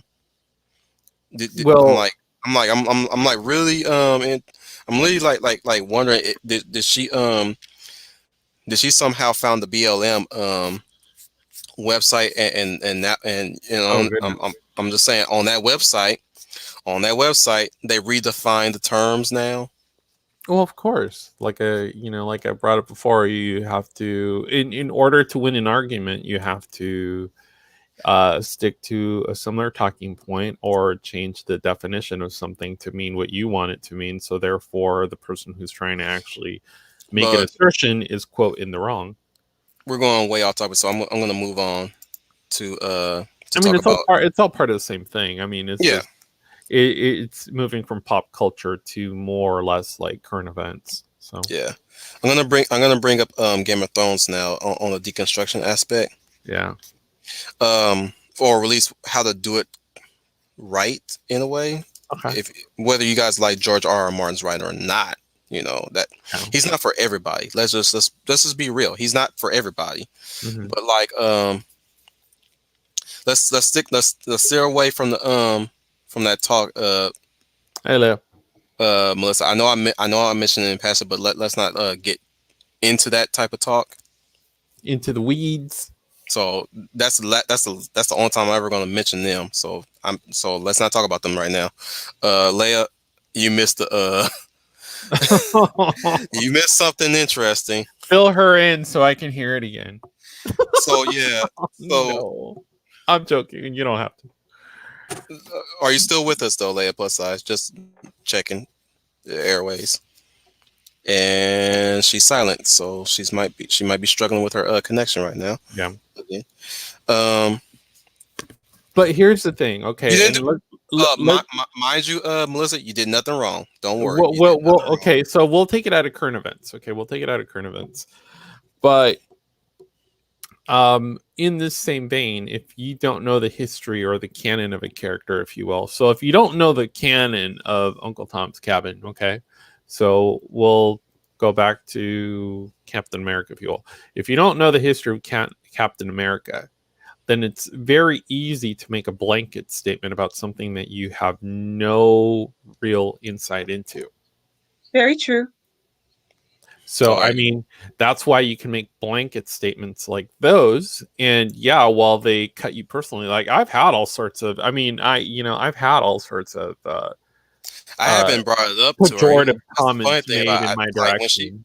I'm gonna tell you right now, when she and my stepdad had visit, I didn't even bring it up. I was like I'm just gonna like that was just a word that she used. I mean, I was stunned when she used it. So, it's she ain't gonna bring it up. I'm not gonna bring it up. So let's yeah. Well, I mean, let me go ahead and take care of myself and just move on. Yeah, I mean that's how entrenched a lot of this stuff is in terms of when we refer to the Matrix. This is what we're talking about. You deconstruct something and then reconstruct it in such a way that the version of canon or reality is different from what actually is physically in front of you. So, Leah, I'll fill you in what she said. So, crazy. when we have people that say, well, I can't accept that you don't like what's going on with Captain America. You should be happy with it. It's like, no, it's a form of tokenism. That's like if you took someone like Luke Cage and made him a cis white male. You know what I mean? It's like roles reverse, man. Yeah. Roles were reversed. And here's the thing. So a lot of these rights on these Netflix shows have reverted to Marvel. Most of the casts from, say, I think Jessica Jones, Daredevil, I mean, they're set to come back. The one character who has not been announced as coming back has been Luke Cage, and you have to wonder, well, why is that? Well, because Luke Cage is not the type of black character that fits the narrative that they want right now. They think he's a street thug. But Sam Wilson does. Luke Cage is his own dude. Doesn't matter if he's from the streets or not. You know, he has a set of moral standards. If you Sam Wilson, pay me. Not so much. Because, I mean, that's why we can get away with what they're doing with Sam Wilson right now and saying, well, I'm the Captain America that you need, because obviously y'all are just in the wrong and I got to show you what's right. Y'all need to do better. Yeah. There you go. Y'all can do better. Before I add to that, now, what was the incident that you were referring to, Wolf, that happened while I was away for a bit? Was it something in the chat? It was spicy. It was it wasn't. Oh my word! It was spicy because I busted out giggling because I'm not used to that. So. Well, yeah, it came from my mom, of all people. It was last year, and we have our. Let's just say this: I love my mom, but I'm just because she's my mom doesn't mean I have to agree with everything she says. And it was such a disagreement, not necessarily an argument. It wasn't an argument. It was a discussion. Let's not make no bare bones. It was a discussion, but what she was saying, and mind you, she was saying out of anger and upset and fear. And that's where she was coming from, a place of upset and fear. And I tell her, you know, let me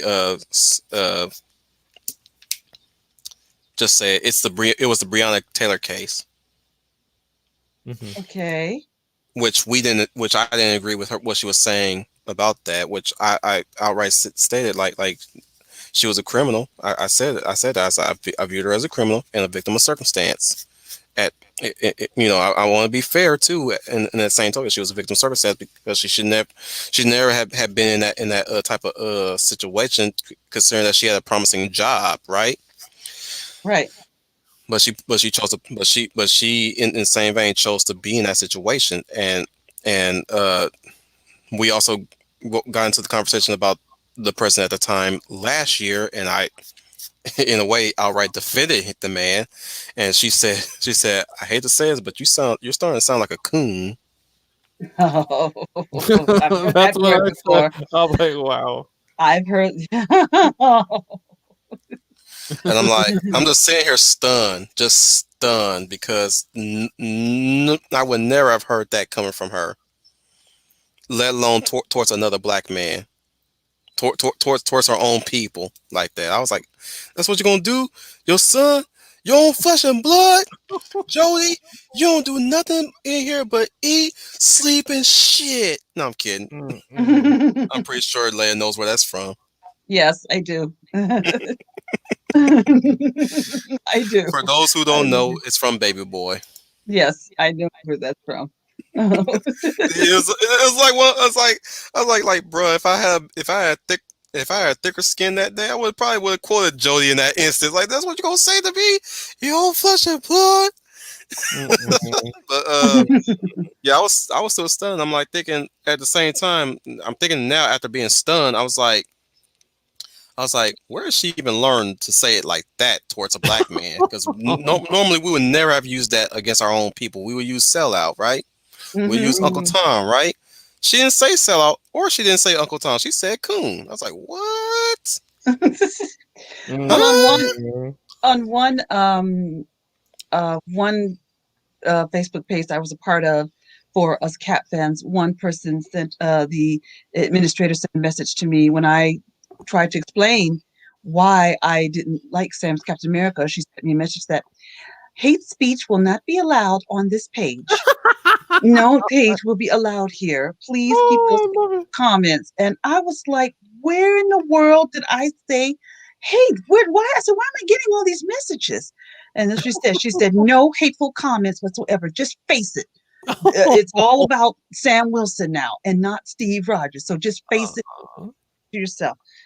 Like, Like, Well, what? see, what? She's here's actually the demanding you to just accept it.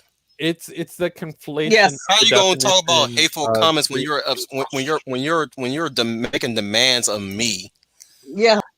well, it's the conflation of free speech, and I'll tell you why. Because free speech can be funny, it can be hilarious, it can be thoughtful, it can be insightful, and it can be hateful at times. And that's where they get free speech is hate speech, because free Free speech is speech hate speech. Wow. encompasses all that. Because again, you are free to speak your mind. Um, is it prudent for you to say fire in a theater? And that's the most generic example every freaking outlet will give you. No, it's not. But if there is fire in the theater, it's definitely up to you as the person who is seeing the issue happening to call it out for what it is. And that tends to happen in a situation where, fight or flight. So, hey, Leia, welcome back. Thanks. Sorry. Oh wow, Um, that's crazy! You got all that stuff. Wow, you're I got a lot of that. Yeah, it's crazy. And I just kept saying, where is that hatred? Well, because I said I didn't, and that's what a lot of them think. And I've got it Mhm. from black friends, I've got it from white people commenting to me. I don't see how that's hateful speech. I said, excuse me, where am I being hateful? That's not being hateful. Yes, I am angry because Marvel, the MCU is first of all washing Steve Rogers from canon. First of all, I don't like that. Just totally just washing him away, wait for Sam Wilson. And no, I don't like Sam Wilson as Captain America. He was fine as Falcon. You've taken away his identity. How in the world is that racist, hateful speech? Your name And is she Captain Falcon. Your name is Falcon. Falcon. and I Trooper left, but I mean he stepped away for a minute. But I did agree with him about what he was saying earlier about characters and Jessica Jones and the other guy, why they didn't want to bring the other guy And the back. other guy. Well, I can't. His name slips my mind. That Luke Cage. There it is, Yep. Luke Cage. And I do think it's because he's an original owned character, and they cannot tokenize him. But I do agree with him, Sam Wilson. We can do that, and that Anthony Mackie, who I thought had a head on his shoulder because I would hear some of his comments and he would make a lot of sense. Mm-hmm. And for him to just sit back and to accept this, well, I guess he needs to eat, so he has no choice but you know the old saying, if you don't stand up for something, you'll fall. Uh-oh.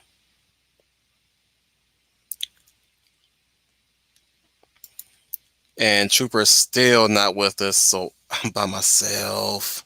Oh no.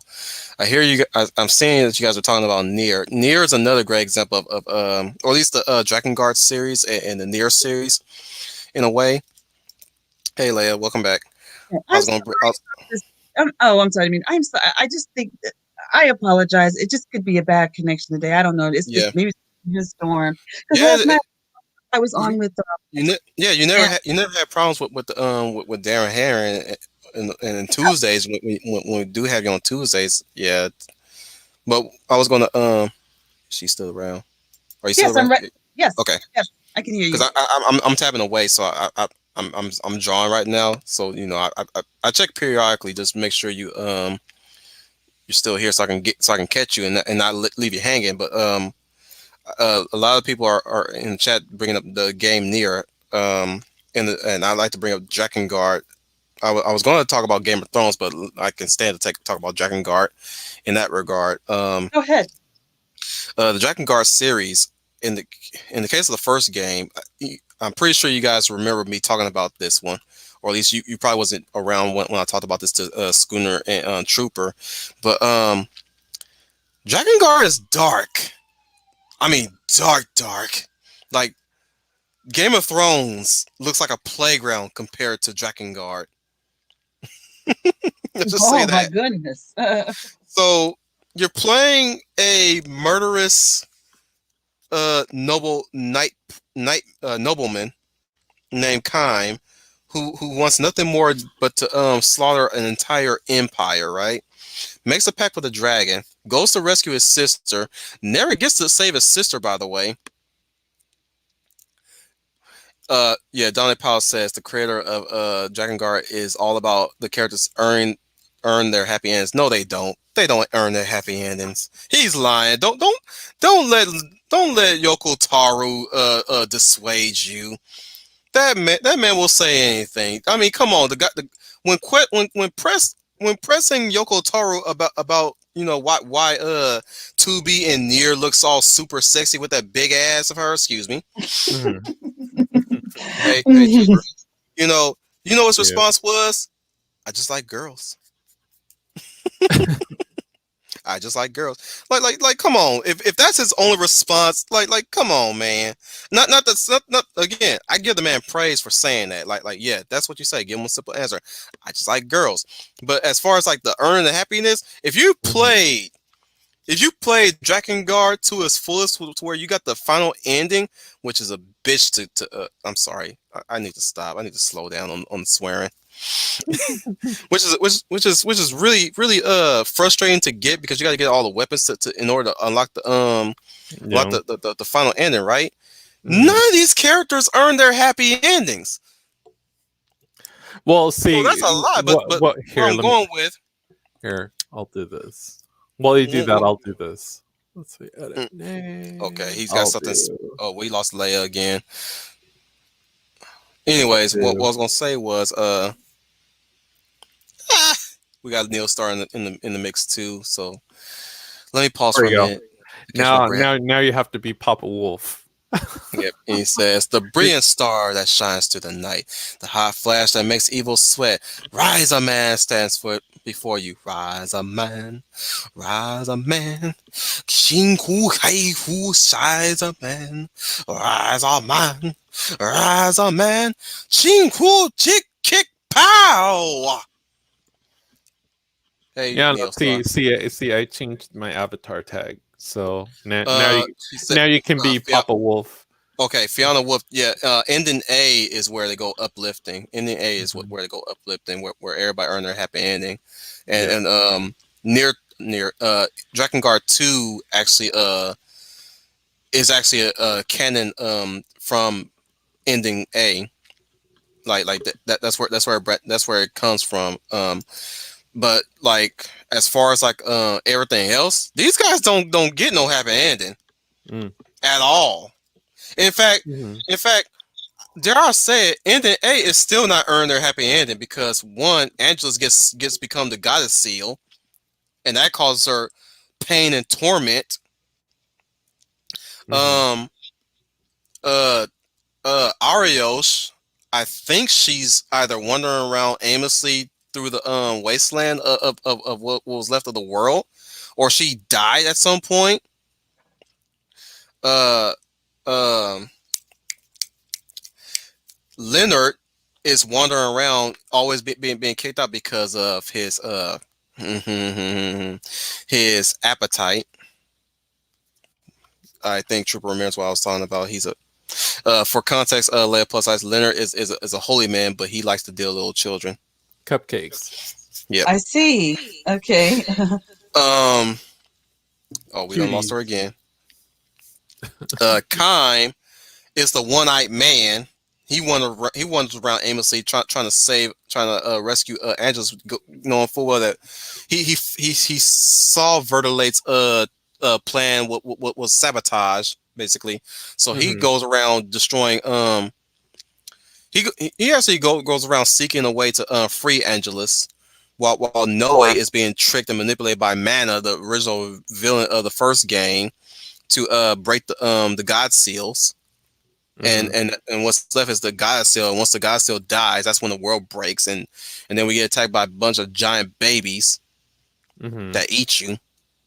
Oh boy, when the babies came about, I was ready to quit the game after that. When I saw the babies, there's these Mhm. big giant genderless babies just running around eating up people. They're giant too, very big. And the Oh queen goodness. mother ain't no joke either. She lays up on her back, get bloated, looking like a bloated pregnant one, looking like Octomom, ready to spread her seed all over the place. Wow. And it don't stop there, man. It don't stop there. The final ending, you gotta fight this broad, not by I'm good. fire, I'm good. I'm not by good. sword, but by rhythm. So she sings and she shoot these waves. You gotta match the waves properly so you don't die. Because if you get hit, you die instantly. One hit. That's it. Not only that, her body and Angela's gets taken down by jets, right? Mm-hmm. And Angela's body and the queen mother, the queen beast as they call her body becomes this disease that's set up near the first Mm-hmm. near. Okay? Okay. This game is weird. Let's just. Long story short, Drakengard is weird. I'm sure you caught that, Leia plus size. I heard everything you said describing this game. I mean, This the.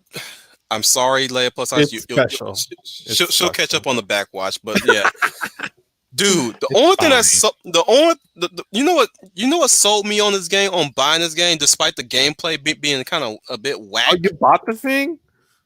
Yeah, years ago when I was younger. Goodness. Well, Dude, this is the reason why I know, because I look, played the game. a lot of those games I don't have anymore. Like I don't have Pac-Man PS2, man. Voodoo. Or like, the freaking Ninja Turtle NES game. Like I played it and I got to a certain level and I just couldn't handle it anymore. I was like, I can't do this. PS2, it was all about Red 13. That's all I got to say. It was all about Red 13. Fiona Wolf says review even said it was like Game of Thrones meets Dark Souls in regards to Dragon. No, that dude is, whoever wrote that, they retarded. They're retarded. It's Dynasty Wars meets Panzer Dragoon. Whoever said that, they lying. That's underselling the game. It's Dynasty Wars meets Panzer Dragoon. We're in a 2-hour mark and we're all on a fun talk. Fuck it, we're on a fun talk. Excuse me, everybody. Again, I'm losing my sanity, guy. I'm sorry. We can go back and forth on the topic, but we can inject a little bit of fun talk here to break the mood, right? So are you gonna be Papa Wolf? I'm still waiting. I'm going to be Papa Wolf right now. Yeah. Speaking of Papa Wolf, Fiona mentions two Nears. There's two versions of Near. There's Near Replicant and there's Near Gestalt. Near Replicant is the Bishonen hot guy, and Near Gestalt is Papa Near, which, to be honest, I prefer Papa Near over Near Gestalt. I mean Near Replicant. Yep. Fiona Wolf. Yep. I don't mean to play. I'm not playing fair as everybody, but Fiona Wolf is actually us, speaking my thoughts right now. She says God is popular. Everyone wants to add that to their byline. Of course they do. I never got into that. I never got into it. It's that why that is kind of a blur to us. Neil Star says Dynasty Warriors meets Panzer Dragoon. How does that work? That's two different forms of gameplay. Well, first of all, I saw Leia Pluses pop in, but when I was going to pop her back in, she disappeared. Let's see if she comes back. Try to come back, Leia Pluses. Come back to us. Come to the light, Leia. Come to the light. Not kidding. No, Leo Star. The gameplay is that two things happen. Sometimes you go into Erebald in the same vein as Panzer Dragoon for a while, and then when you're done with that, you go right into Dynasty Wars combat. Now, you can also switch back to the Panzer Dragoon combat.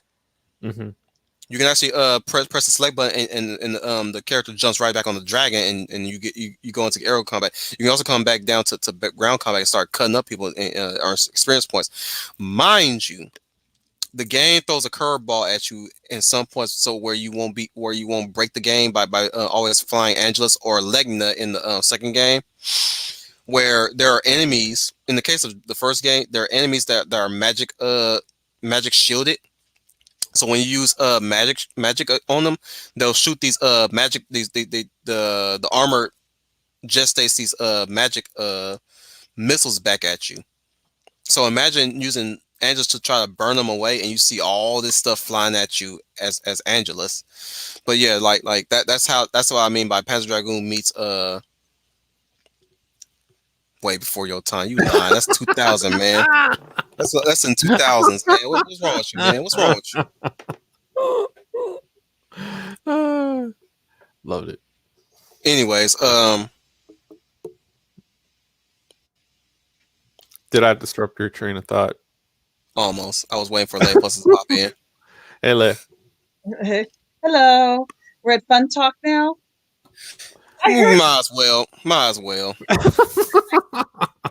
Because we can go back and forth with the topic and all that stuff, but like this is the earliest we ever went. It's a Fun Talk. Well, I mean, I heard most of what you said when you were describing your game, even though I couldn't come in and speak right at the moment because I'm still fiddling with the Wi-Fi. I heard a lot what Wolf said. The reason why I call it deconstruction is because you go in with the expectation of saving Kaim's sister. She don't make it through this game in many fronts, no matter which route you play, at all. In one playthrough, she kills herself, and only because Mana, the main villainess of the game, outright confessed Fury Eye. His sister's name is Fury Eye. She confessed Fury Eye's feelings towards Kaim, her brother. Oh yeah. She loves her brother. She loves her brother more so than a brother, apparently. Yeah. And that's why she killed herself. In the same vein, Route 2. Same thing happens to her. She kills herself. But her betrothed, what was his name again? Inuart. Sorry, let me pronounce that properly. Inuart takes her body. Takes her body and feeds it to one of the seeds. It's one of these seed things that populate the that kind of pollinate the land, right? Okay. So in that way, she does get revived, but she comes back as something else, something worse. This angelic, bug-eyed crap thing, and she kills Inuart, and you have to fight that thing. See, I never got into stuff like that. For me, it was all like, I don't know. Dude, I'm just saying, I was not prepared for what this game was going to throw at me. I thought it was going to be a simple Dynasty Wars combat mixed with Drakengard. I was not prepared for baby god things that eat you, that are giant, by the way. A freaking sister that likes her brother too damn much, and you feed her into the seed thing. She come back all messed up, and then you gotta kill the thing. And once you kill the thing, you gotta kill more of the thing, the same thing. And that's how Route 2 ends. Like he cradling he holding his dead sister, and 3 more rise up. I'm like, oh, you gotta fight more of those things. Dang, that's depressing. I was telling Trooper that his sister dies again. Her betrothed takes her to the sea, and she comes back as a monster thing with angel wings and crab tails and stuff like that, and bug eyes. Lead plus size. Is this a game? This is a game. Yeah, it's a game. This is a game. Like, I was not lying when I said any medium when we're talking about this. Okay, I'm following along with you. When I said any medium, I'm not saying specifically TV shows, movies, and books. I'm talking video games too. Okay, that's why I say it's deconstruction, because you don't get to save your sister in the end, no matter what. Right. See, I guess I'm old fashioned, because in the end, I want to save somebody, no matter what the obstacle. I like no matter what my obstacle is, whatever I've got to go through, I'm going not to let that get in my way and accomplish my task, kind of person. But again, your heroes in this game are not heroes. The elf lady wants to eat children because she lost her children, and she made a pact with Undine and Salamander, the fire demon. Well, see that's where I think it's hard for me, because I want my heroes. And I want my heroes to be heroes. Not to say there's anything wrong with the heroes, as you said, Not that there's Mm-hmm. anything wrong with that. Mm-hmm. It's just, I think, for me myself and what I picked from the I'm just basket. explaining what I experienced with this game. This game was weird, just Weird. weird.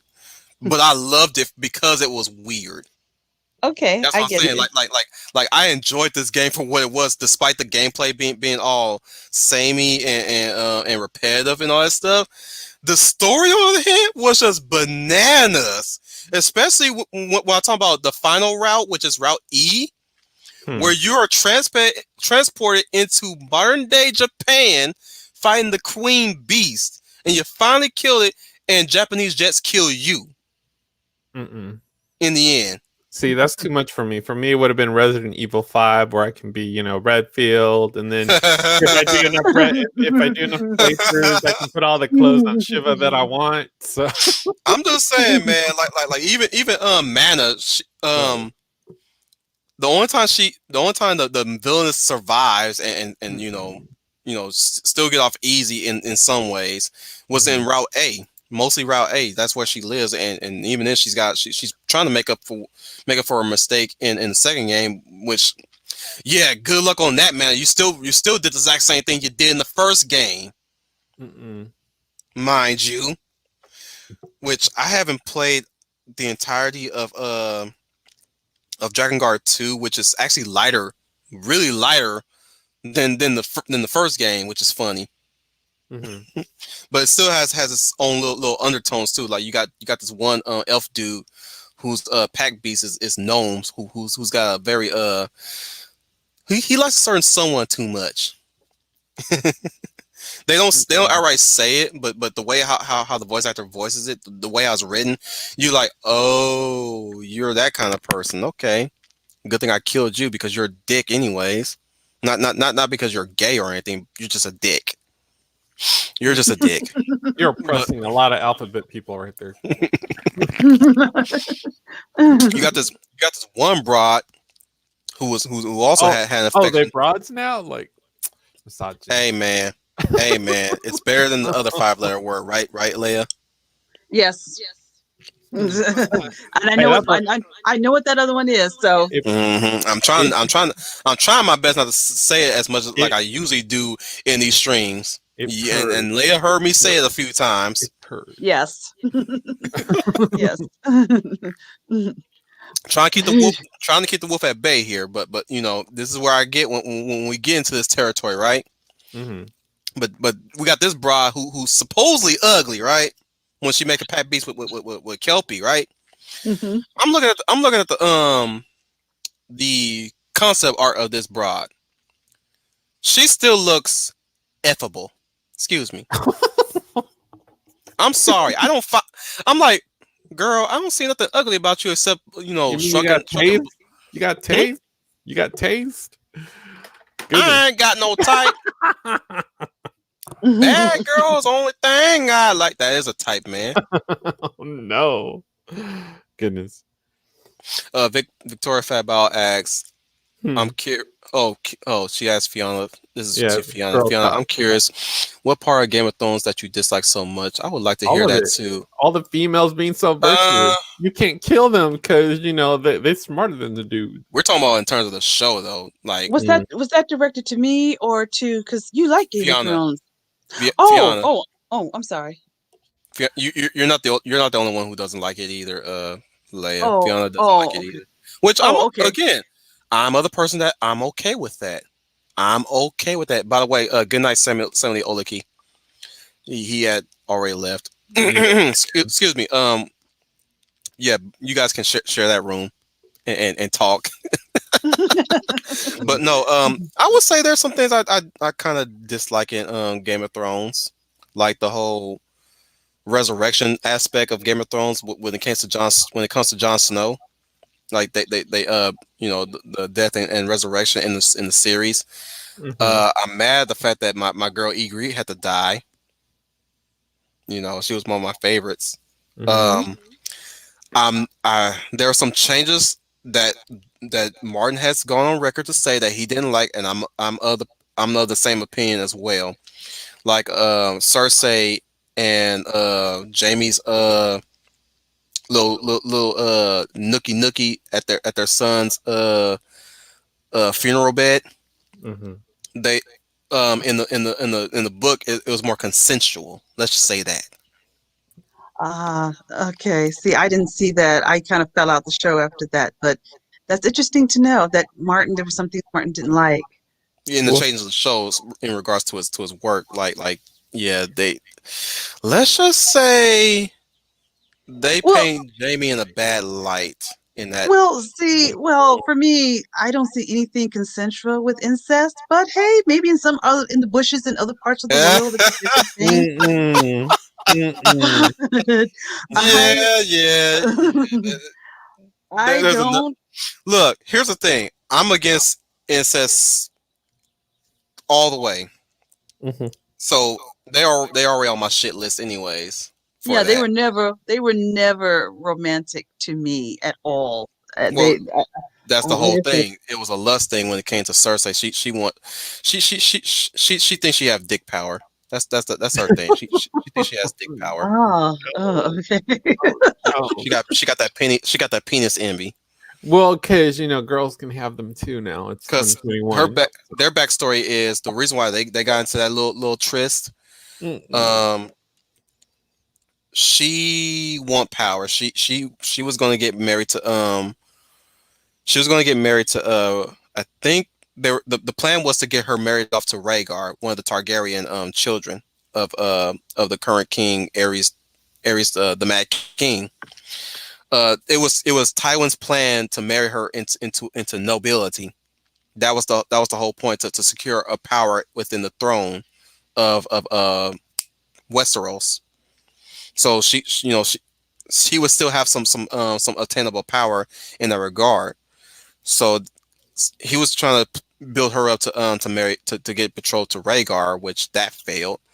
Um, little did he know was that her and Jamie was kind of like really close, not to really get there yet, Mhm. but her plan was I think I'm probably misremembering, but I think they wanted them to experiment.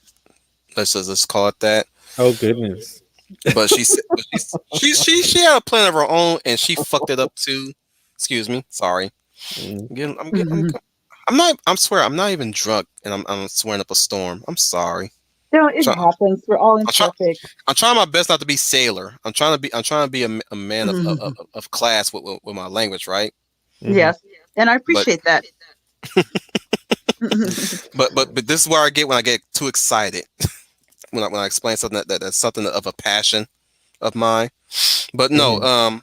they do the nookie, you know, and apparently it worked out for them because they enjoy doing the nookie in secret. So it's mostly her that's like stringing him along. So he, in a way, you could say Jamie's kind of a simp for his own sister, but he still gets the rewards. The only difference is, um, I don't. Well, here's the thing about the show though. Hmm. Visually, I will say this: it's not pretty to look at because it's incest, right? Right. Okay. Now of what I saw with the nookie scenes. No. Yep. That's the No. appropriate reaction there, Leia. That's Mhm. the appropriate reaction. Just let me see Dip. myself out. She's like, okay, let me see myself out now, You're like, because you're like, I'm not here. he's talking about siblings banging. So now it's a good time for me to leave. No, what I'm saying is the way how Nicholas Waldo the actor who plays Jamie, the way how he does it, it portrays him like he's not he's in a way he's kind of portraying like he does it, but he's not enjoying it. You know what I'm saying? Mm. He's got like this rough, gruff look to him when he's nookie his sister. No. But he does. I'm saying it makes me. Oh, we down to 6 watchers. I done scared them away. No. It was 8 for a while. Now Oh we're down to goodness. 6. I think I Oh lost. goodness. Maybe I should move on. Look, it's not that it's not necessarily viable. It can be viable. The only problem is depending on the two individuals, depending on what type of genetic markers or defects they may each What are have you in their talking own about? genome. What tends to happen is that any type of genetic defects tend to be more pronounced when you have pairings like that. Yeah, So, but and technically, we're genetically predisposed not to be into that stuff. But when you right. have like those situations where like the two individuals are not necessarily raised together, if you will, that kind of stuff tends to be a little bit more prevalent. But realistically, I mean, if we're talking about royals were doing it for thousands of years. I mean, that's how they kept the money in the family. So, Oh and wow, property. keep losing Leia. She'll be back. So, She always come back. mhm. She likes it. She likes. She. I know she enjoys this stuff. As do I. I wish Schooner was here. I really wish Schooner was here for this madness. Oh goodness, you'd be peeling his ears off right now. Or in the case of how I depict him in the art, his antennae. Mm-mm. Or well, his I like to call him his sensor membrane. I'm still waiting for my cosmic feline drawing. So Your there's that. cosmic what? Cosmic feline. Is that what you want me to depict you as? A Cathar? Yeah, something badass, like with Oh, you gonna be badass? Trust me. with like a lot of You see ammo what I did with and Leia? like ammo and maybe like some form of like I'm trying to think some Oh, form you want of me to like turn you into a furry? Okay. Okay. so That's what you want. I'm Fine. trying I to think. guess. With like I some got form of like female ferret type character, doing the dangling whole off your arm. doing the whole Leia Luke thing, and as I'm We're talking holding about his avatar, Leia. If you want to as know. as my furry is holding up this like mega negasonic cannon gun to the air, Oh my that kind of goodness. thing. So Are you writing some rap lyrics or what are you He making that MC right now. doing? but I see. Okay, your avatar. I right. guess. I mean, he wants to be a furry apparently. But well, everyone else is getting their like their super fantastic drawing. Like, I mean, yeah, you seen them. Oh, You seen them on oh, MeWe. oh, so you're working along with the commander for your avatar. So you're giving him specific. Yes. Yes. Oh goodness. I was thinking about putting you in a clone trooper outfit, specifically an art trooper design Yeah. with a There little you go. mixture of maybe I have heard I don't know your favorite colors though. So anything looks good. okay, It's got to be flashy. So even gold and hot rod, red is fine. So bruh, Neil Star. When I read that, I thought you were talking about the RS Black kitten. I'm not gonna talk about him. He's cool, but I'm not gonna talk about him because still gotta keep this PG-13 right. to some extent. Salvage it somehow. I'm surprised YouTube hasn't even shut me down for talking about incest. Mm-mm. Oh, No. I think he's scared. Did he ever find another love interest on the show? He Was did. it? Brienne of Tarth was one particular love interest. Oh, They oh. screwed him over near the end of the series. They made him go right after Cersei. Like he was so superly devoted to Cersei. So that's Like him and Brienne nookie too, right? He took her maidenhead, as I like to call it in old European whatever you want to call that. She's no longer a virgin or whatever. But like, a lot of people were really hoping that she gone.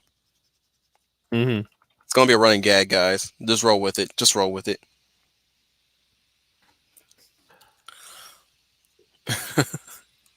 I like Mad News comment. He says he just asked to be Iron Man. I guess. No, I said I would have my like Mega Negasonic, like laser cannon rifles. Let me move Leia so we don't lose her here. Maybe that'll work. Hopefully. And it'll be I, I, I, it'll be in like a lightsaber pose, and there's like this ferret type female creature holding onto my leg, that kind of thing. oh my goodness.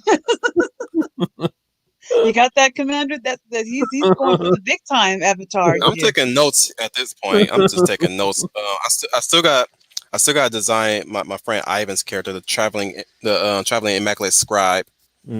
Still got to do Ivan Mendoza's character too.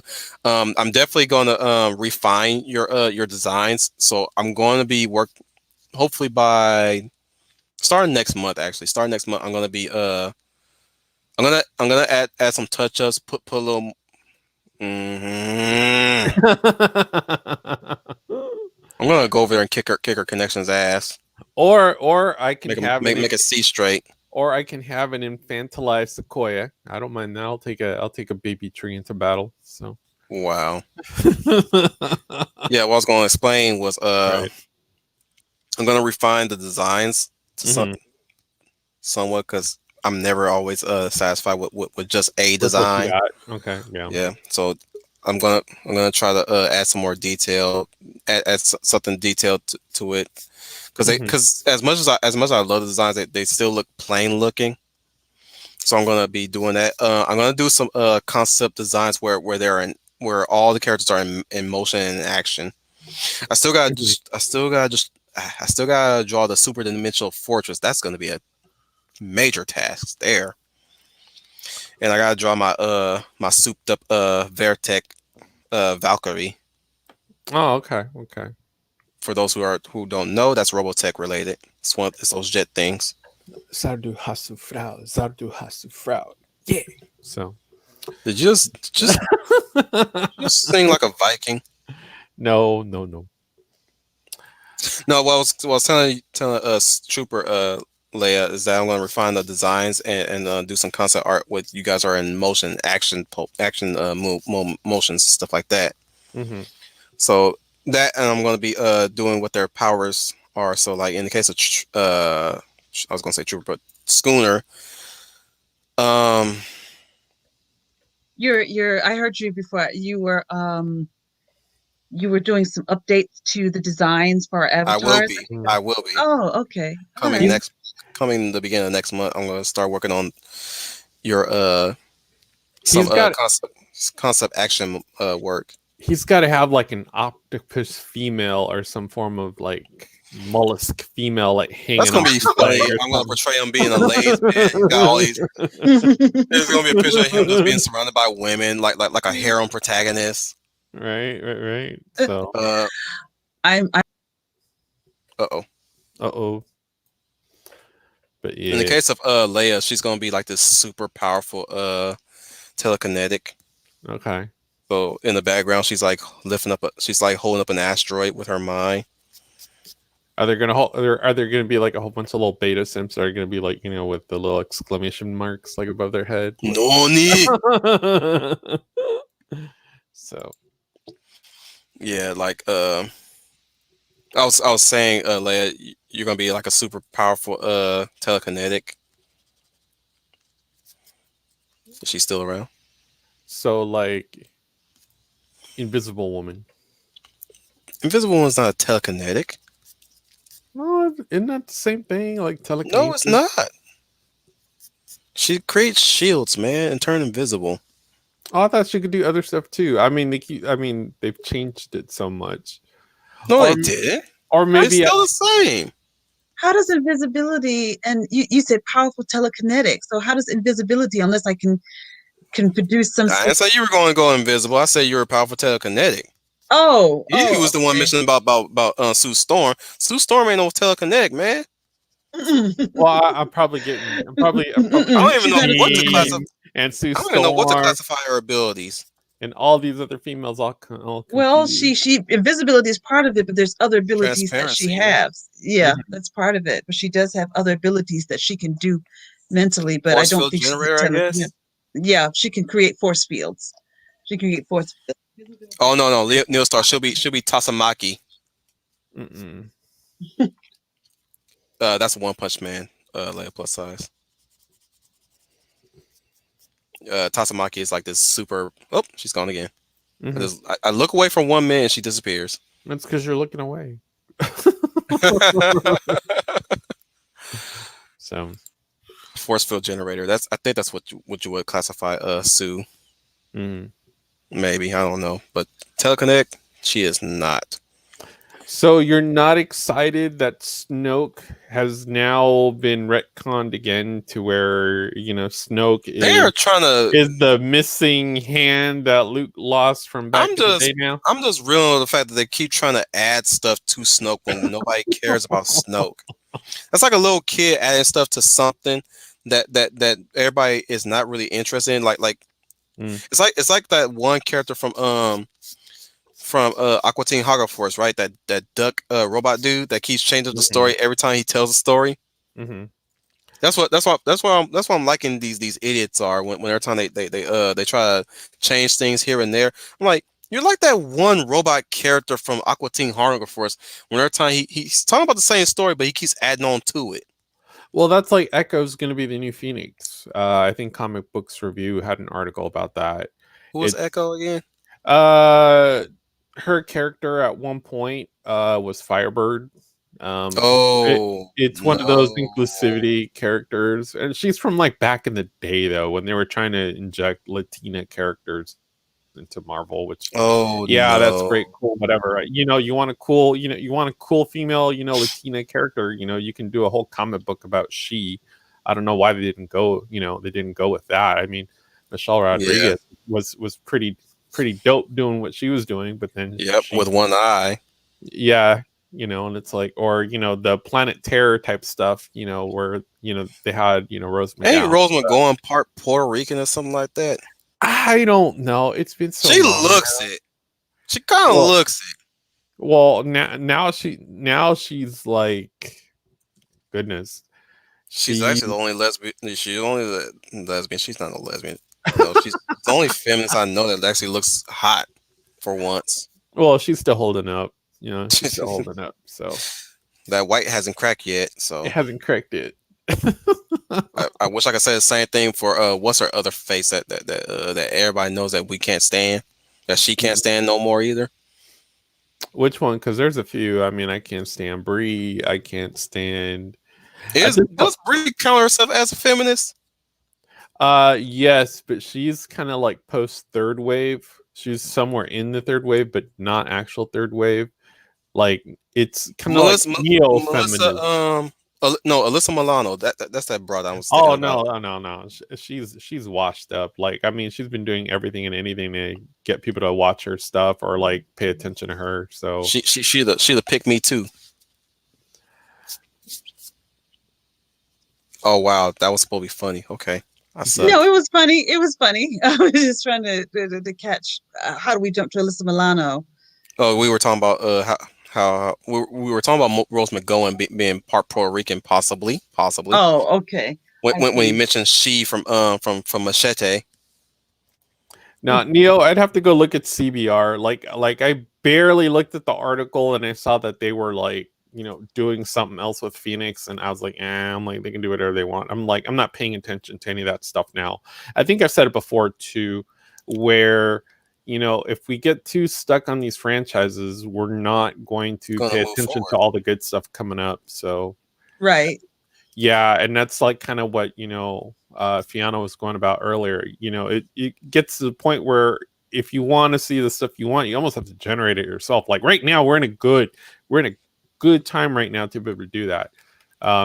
Because even with social platforms, everyone's decentralizing. They're going away from YouTube. They're going to DLive, Odyssey, Trovo, Telegram, and that's what we got to do. That's what we got to do in terms of pop culture too, with like comics. We'll start migrating to Telegram, and I didn't even commit to fixing up my my. Well, Patreon. You can even do Odyssey I'm gonna move on to Subscribe Star because something. Clownfish TV had brought up a video about Patreon. I'm not with it. I'm not with that. I'm a little worried about them. So Patreon's been on that wagon for a while. Yeah, yeah. You just have to pick your battles and see which one you last on the longest, and then kind of have little backups, because that's how it's going to have to work, in terms Yep. of Just your create. art. Yeah. Listen to Because Trooper, everybody. Have a backup plan. Have a yeah, backup because ending. if your comic books don't include a certain furry or a certain color, or someone's gonna come back on Twitter and redo your stuff and be like, I fixed your S and all that stuff. hmm You'll get the same stuff. I mean, it's almost a similar playbook for everything.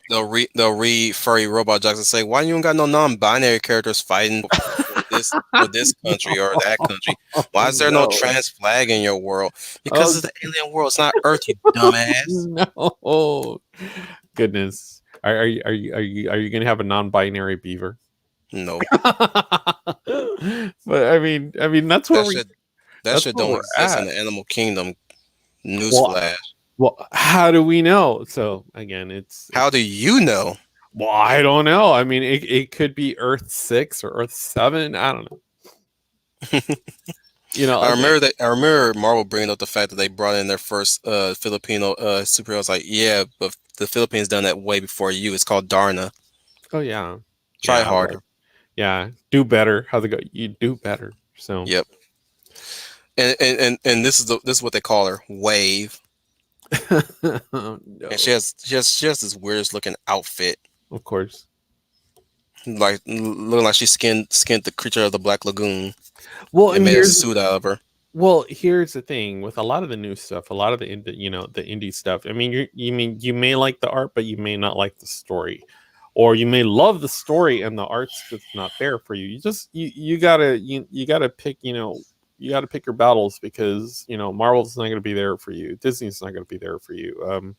Your heroes more than likely will not exist in the form that you know them now, and that's why I've said time and time again, if you like something, go out and buy it. Just have it on your shelf so you can pull it out whenever you want to, and it's there for you. I mean, that's what on demand is, right? It's being hmm able to watch something when you want to. So Or get used to saying yo ho ho, a pirate's life for me. right, oh goodness, Just yeah. don't pirate. Let me tell you this: if you love me enough, don't pirate my shit. Oh, You no. go pirate their shit, not mine. If you love Hilarious. me that much. Excuse me. Eloise, you have been silent for the majority of this chat. There you go. There you are now. And she's addressing me and Trooper. She says, "Wolftan Trooper, what's that other alternative you mentioned? Trovo." Yeah, Trovo, Trovo, V as in Victor, Trovo. Yeah. It works kind of like, and this is why they're going after these platforms so hard, because okay, so the way Trovo or the way DLive works, and it's kind of like Odyssey is a little Put different. all that stuff. Put all that stuff in the comments. Like, easiest way I can explain it is we're moving into a platform that functions almost like okay, how what we're on right now.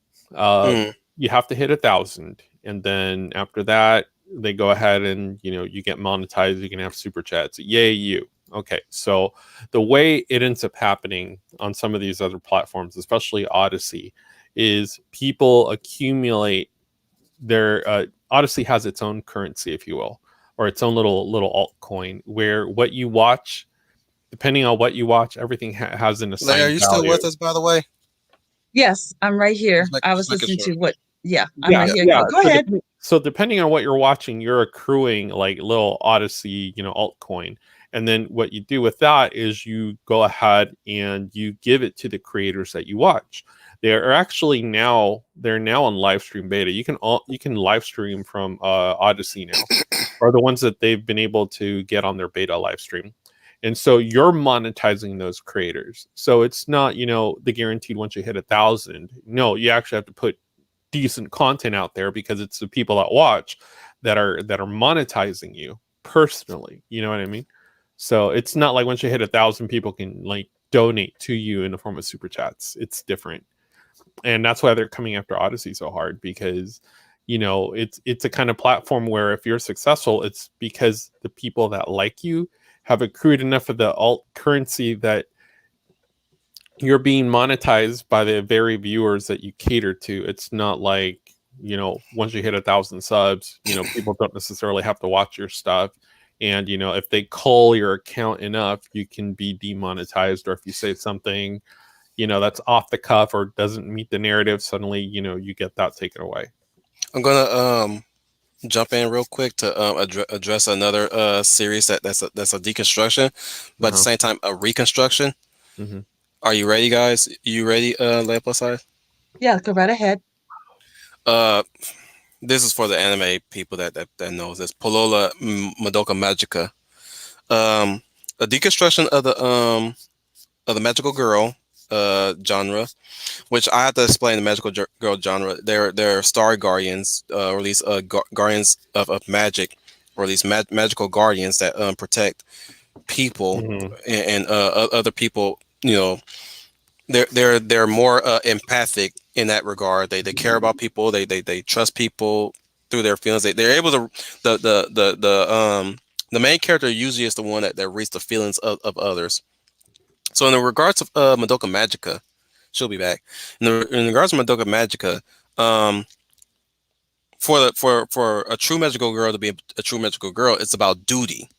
It is your duty to protect others and protect the world, and use your magical abilities to serve that function, that job, or that duty.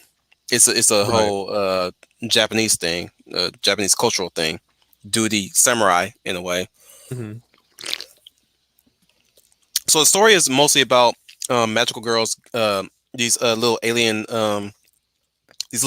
furry animal things called QB. One being called QB that's assigned to a planet, and they grant wishes to these girls when they ask for a wish. They wish for something. They become a magical girl. In that same vein, they're tasked to slay witches. Mm-hmm. So what where the deconstruction comes in at is the fact that they fulfill a duty. Now their wish, on the other hand, is a double-edged sword, where they get what they want, but the Mm-hmm. way how they wished, um, it it's a subversion. Like say for instance, one of the characters wished for people to pay attention to her father's sermons when he was a preacher, practicing his religion a different way. Mm-hmm.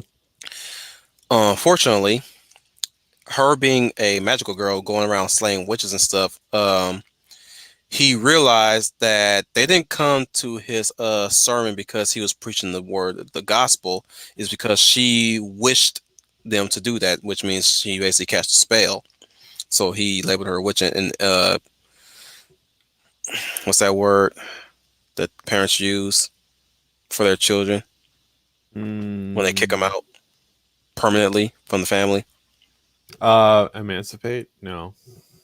Nah. He basically just bashed her. Okay. He labeled her a witch and didn't want to see her again.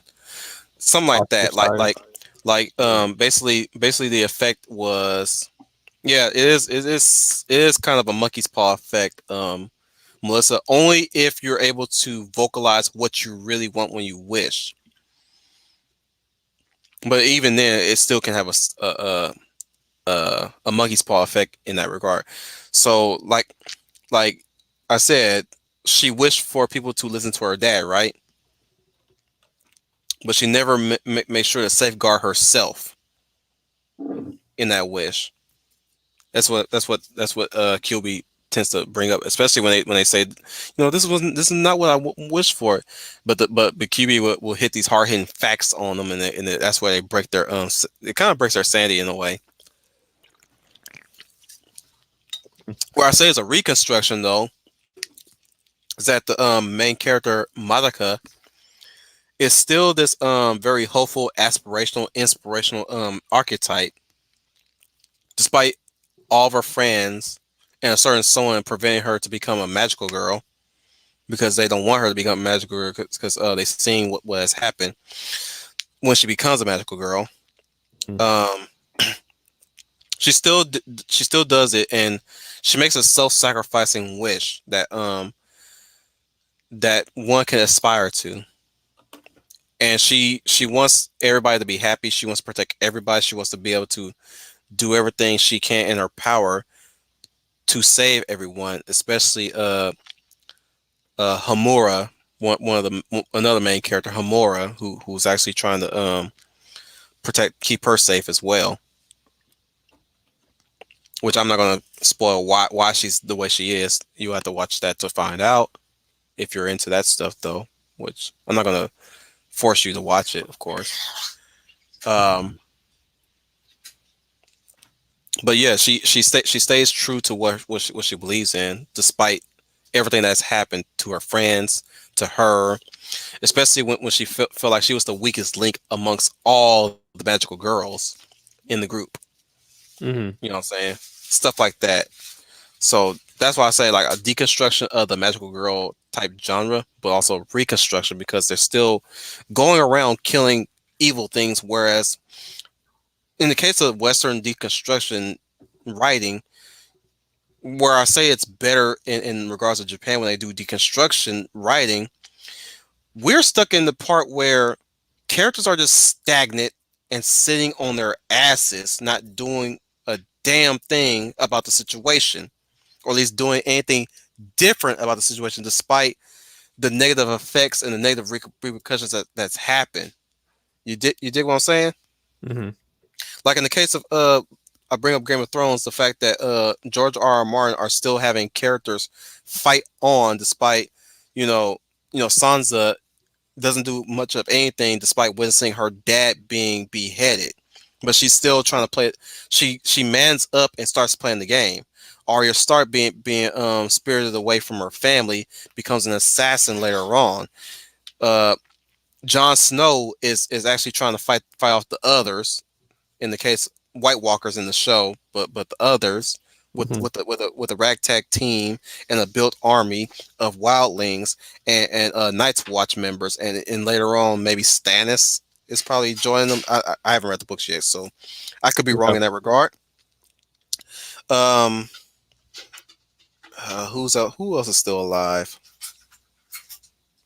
Considering how many times George Martin killed a lot of people, Tyrion is on a roaring rampage of revenge, or at least despite Tyrion's stature and his status as the lowest of the Lannisters, as Tywin has labeled him, he uses his smarts and his wit and his political intrigue to navigate and manipulate behind the scenes Mm-hmm. to get to his end. He's not going to be moping around because he's a midget.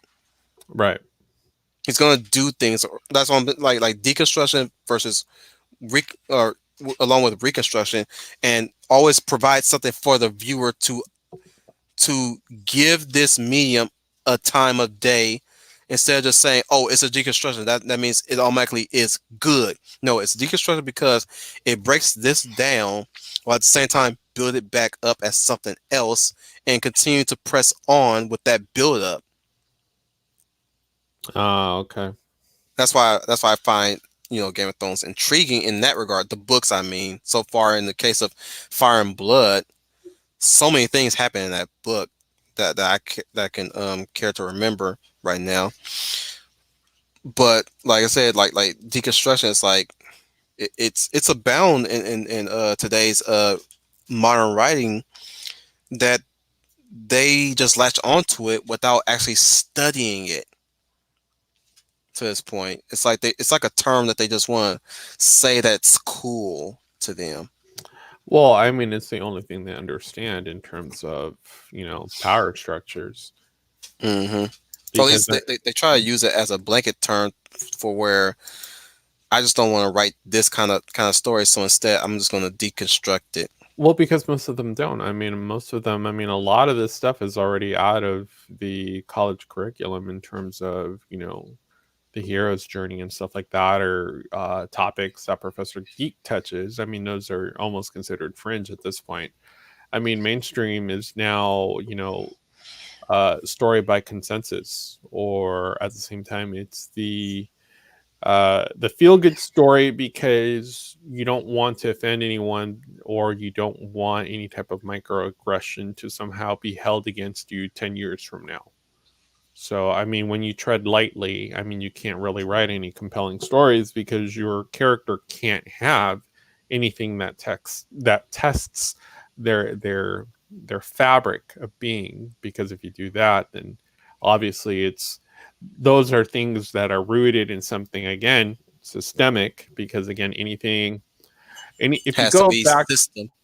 well, yeah. Well, if you go back far enough, you can point the finger and say, well, it's because of this, and this was rooted, due to this, and that was during the time of quote R word. So it's, or that's why you hear the word problematic a lot, or you're going to hear the word systemic a lot. Mm-hmm. It's Marginalized. yeah. Well, yeah. I mean, you're effectively giving the state more power by giving away your consent because only the state knows how to right those wrongs that you yourself as an individual cannot do by yourself. That's what they're really getting at. And while a certain group of individuals goes on about this kind of stuff, the other group is going on about China, China, China, China.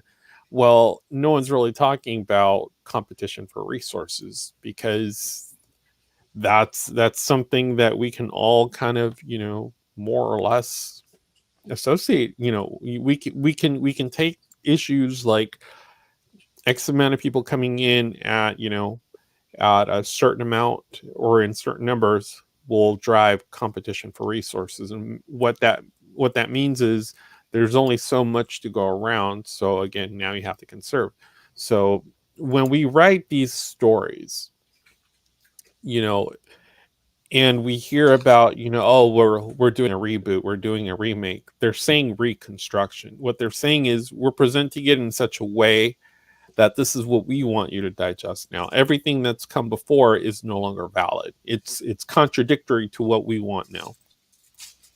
So that's like if I took your comic and said, you know what, we're getting rid of all the canines. It's gonna be feline characters that you love. It's gonna be heroic. We're gonna put more female representation in there. We're gonna have a female Sergal in there. And if you don't know what a Sergal is, then you're just a speciesist. And you should know what a Sergal is. So, but Oh, I know what a circle is. right, I'm surprised you know what a circle is, well, considering that you're not in that scene. it's a long story.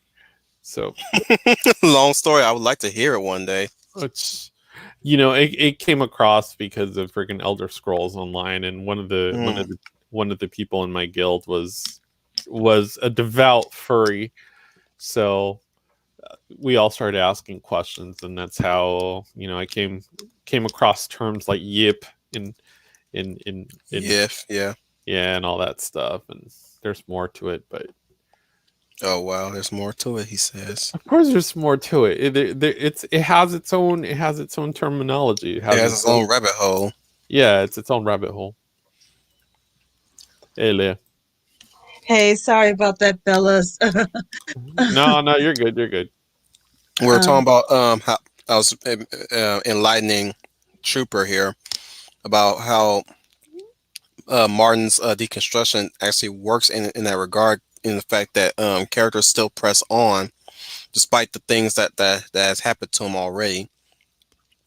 The fact that Tyrion Lannister continues to press on with his smarts and his wits, or the fact that Jon Snow is still fighting on against the others, the White Walkers in the show, or the fact that Sansa is playing the game despite her positioning, or at least after the fact that her father was executed in front of her. Arya Stark being what are they called? Faceless men.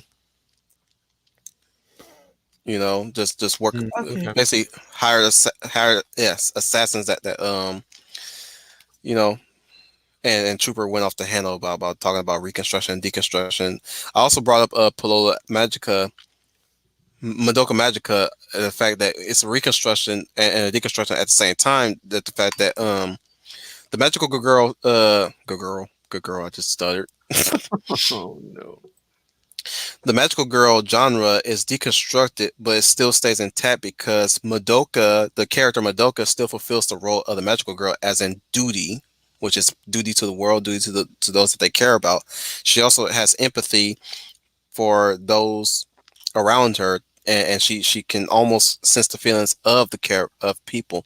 That's kind of a magical girl thing too. And she's Mhm. gone again.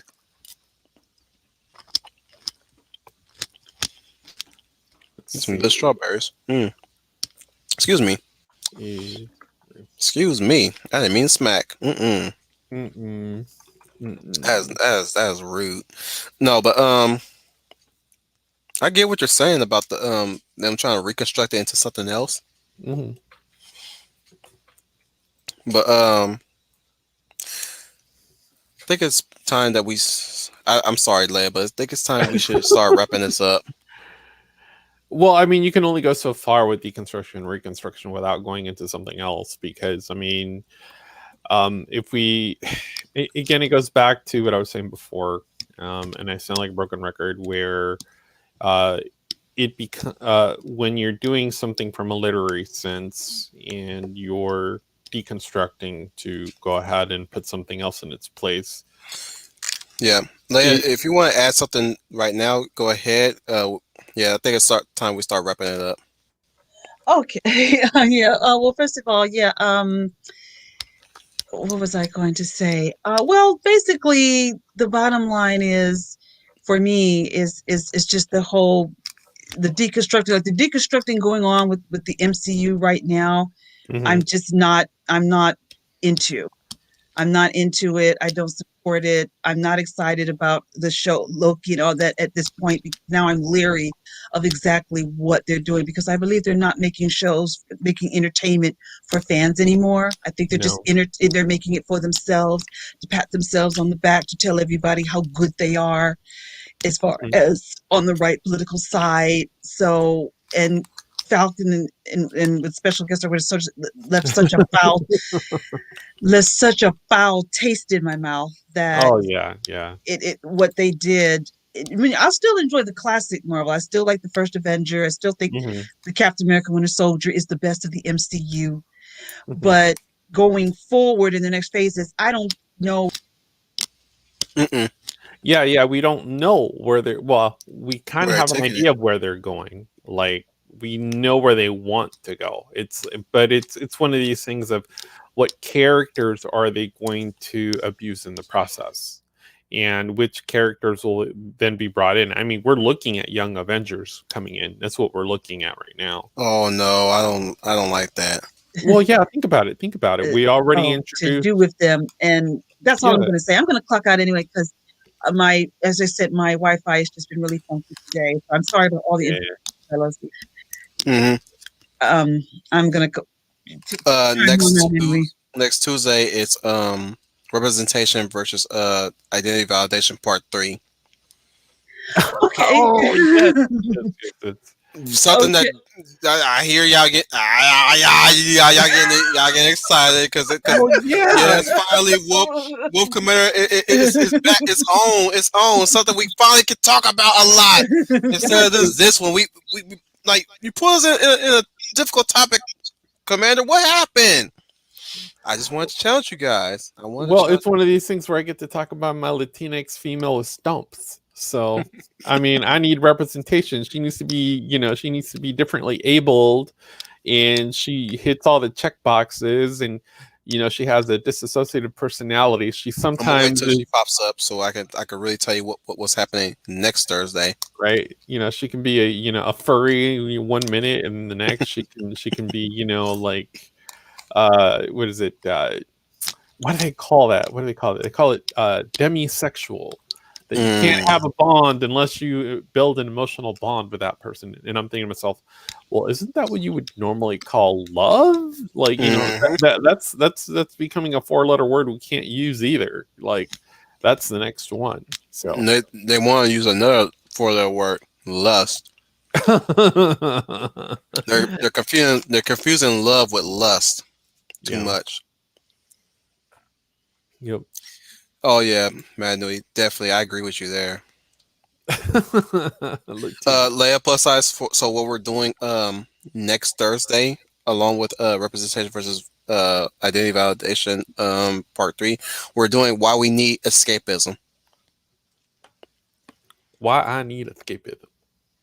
As in, That's Thursday. Next that's Thursday. next Thursday. Yep, next Thursday. Why we need escapism, and I wish Schooner was with us so he can talk about that. I know he would be beaming so badly for that one. Well, you know, that fourth chair is always open. It's just Mhm. let's Just gotta see. touch base with somebody who's went. Is the I know topic Dominic. about escapism? Is that for next Thursday? Next Thursday. Yeah. Okay. You know what? I was going to say before I get out of here, the 2 topics we have coming up, I will hold off my.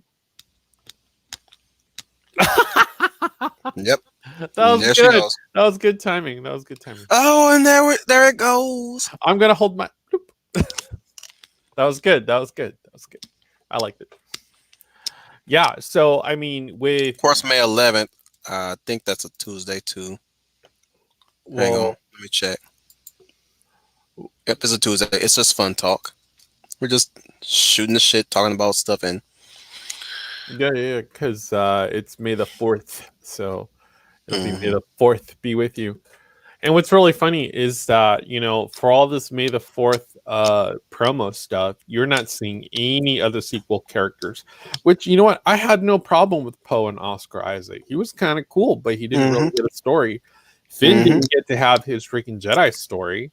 You know, we didn't get to see him be like, you know, Shaft with a freaking lightsaber, you know, or I should say hilt whipping. We didn't get to see him hilt whip any, like, you know, dudes or anything like that, which would have been great, but we didn't get that. So and then, you know, it's as far as like identity validation, there's so much to hit there. I mean, you know, when you basically tell someone that, you know, you can do whatever you want, there's no real consequence. You know, if you wish to chemically castrate yourself and not really, you know, deal with the consequences of not being able to reproduce as a human being or leaving anything genetically behind. I mean, when you're a product of your ancestors, and then you suddenly decide you don't like what you come equipped with, and you want to not necessarily, you know, walk around with that, you know, by all means, do what you want. And there's so many consequences to choices like that, even medical choices, where I mean, it's not a perfect world. It's the side effects are just as bad. So it's like, you know, why are we promoting this? Why aren't we promoting healthy habits? You know, as far as loving your neighbor, as far as being polite, you know, as far as compliments, like I remember my psychology professor literally had us do 7 days of gratitude, and it was like I honestly I cringed, but I did it. 7 days of gratitude. Yeah, what it was is for 7 days you have to go ahead. Now he held you to the honor system. That was what was really cool about Professor Ray Ridge. Like he had us go ahead, and we had to go ahead and submit a paper. It had to do with positive psychology, and positive psychology, more or less, you know, boiled into, you know, 10-second answer is what you put out is what you get back. So for 7 days, we had to document all sorts of acts of gratitude or negative thoughts onto a piece of paper. You have to go ahead and chart it out, and you also had to, at the minimum, do maybe 1 or 2 acts of kindness. He only held you to like 1, but if you could do more than that, by all means. So it was about, you know, opening a door for someone, or you're at mind you can't do a lot of this stuff right now. Like you go to, say, like a gas station, you hold the door open for someone says thank you, and you say you're welcome, and well, how did that make you feel? Well, that made me feel good. Okay, do you want to do it more? Yes. You know, again, it's the more you get into it, the more you get out of it. And you start learning that you're not necessarily doing acts of gratitude to, you know, not be disingenuous, or rather, I should say, you're not doing them to be disingenuous, but you're doing them to keep that level of flow that you have within your chest, because you get like an upswell of just goodwill is the best way I can put it. So, and I did it for 7 days, and it was like the coolest thing. And part of it also is living in the moment. On that day, what were the few moments that you actually lived in? And I remember one of them being on my log of taking my first sip of coffee in the morning as the birds are starting to wake up, because like I had to literally like kind of plot out my day, like what Right. when did everything that we study actually kind of fall into my regular routine.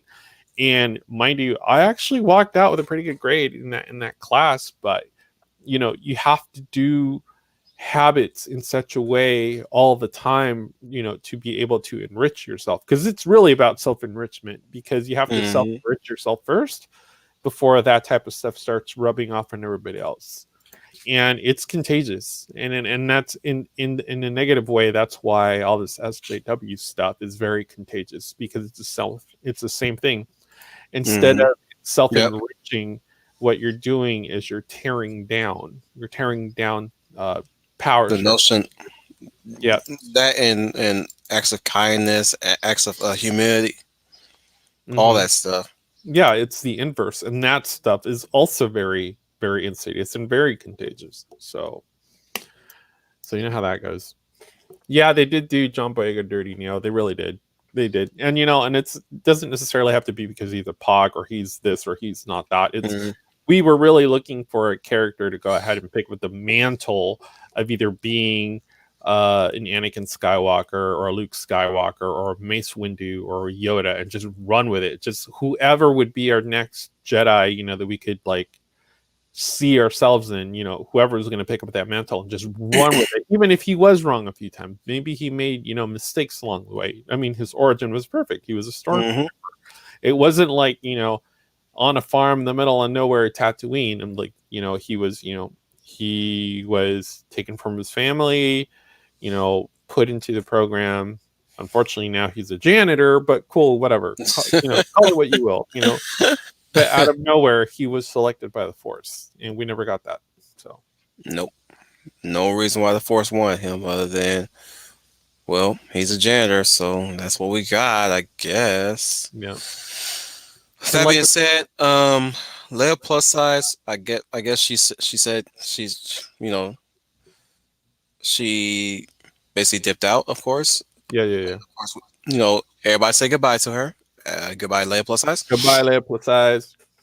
With that being said, tune into Catholic Bible Geek later on, or at least Professor Geek. I believe he's doing a Darth Bane book study or something to do Yeah, with I the think E. they're on the Bane trilogy. I'm gonna dip out on that one, because that one is like you got to really sit down to like read. It's all nuance. So, Yeah, yeah.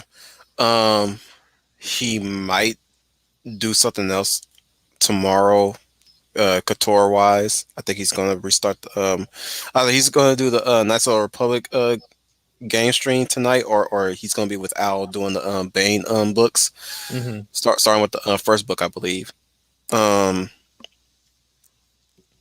Saturday, I believe Mapachele, like I said, is doing Adventure of Baby Sin. Love that movie. Gonna have to miss that because I'm gonna be working. Mhm. So that part that brings up him taking a break. I think he's already off that few breaks. Maybe I could be wrong. I could be wrong. He probably is taking a few breaks. If not, just enjoy your day then. If he doesn't do anything later on tonight, this as of Thursday, just continue doing what you guys do. Just continue. Um, Sunday. Oh, late plus. Yep, she said again. Sorry about the link. I had to check my service. Until then, I'll see you next Tuesday, and I will save my thought on Black Captain and Oh, no. special guest star Winter Soldier for Tuesday. Thanks and have Goodness. a good evening. Yeah, that was from Leia Plus Size. So yeah, she messaged me. So Mhm. yeah, she'll be looking forward to her thoughts again next Tuesday. Yep, yep. Of course, you being you, Hmm. looking forward to that as well. Oh, that'll be fun. Um, Sunday will be Matthew Flynn and the Pacellis doing I guess probably doing Ben 10 again. Maybe The Force, the start. I think they're starring on Alien Force finally, because I think last Sunday they did Secret of the Omnitrix, the movie, the second movie. Yeah. No, Like it's that's the all first movie. yeah, Sorry. it's on Matt Flynn's MeWe, guys. Like if you guys have a MeWe account, like he always posts his stuff there. Like he's very Yeah. diligent about letting you know what he's doing. So Yep. Man, he's a hard worker. Gotta get yeah, that. Gotta yeah, give that boy a gold star for being a hard worker. yeah. Um, on that same day, check out Geeky Geezers with Troy Pacelli and H Boomer. Hmm. They give the news, of course, geeky news. You know, just that. No longer. I keep stressing this. I keep stressing this. No longer will me and Match will be doing any Sunday week watches, and there's no way I could be able to go because I work that day. Is actually no, I work early that day, so I can still do the week watches. But we're not doing the week watches anymore. He's committing his energy to Culture Fortress on Tuesday. I think every Tuesday now. Hmm. It used to be every other Tuesday, but now he's doing it every Tuesday. Monday Hmm. will be Monday Night Muse, Sound Engravers. Monday Night Muse. Oh, hey there, Sound Engraver. If you catch us in the back watch, I did swear up a storm. Get a pack of Q-tips ready. Be like, hey, Lady Geek, how are you? So yeah, you're gonna need a bit of an ear cleansing Right.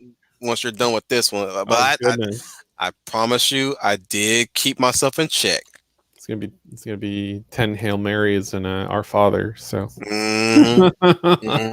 Well, yeah, uh-huh. uh So, huh. Anyways, of course, like I said, what's happening for this Tuesday and Thursday will be uh representation versus identity validation part 3, the third in the trilogy. And my Thursday will be why we need escapism, of course. mhm. So so in that vein, we'll be talking about escapism in its purest form. Basically, you are escaping from the real world. Of course, you're going into the fantasy world just to relax. Basically, any medium, be it a video game, be it a book or a movie or a TV show that you enjoy. You guys get your list of things that you'd like to escape to when we get to next Thursday. So I don't want to hear no excuses next Thursday. When we get there, y'all better have something ready. Y'all better have something ready. There's a lot of things y'all enjoy where y'all can escape to. Y'all better get a list together. And I'm pretty sure this stream better blow up. Is what I'm saying. I got this. Look, I don't expect much out of my viewers. Truth be No. told, that's a good thing. That's usually a good thing. I don't Oh really expect no. much. I expect, I love it when you guys show up because I say it. It's unexpected, but it's still welcome. Hmm.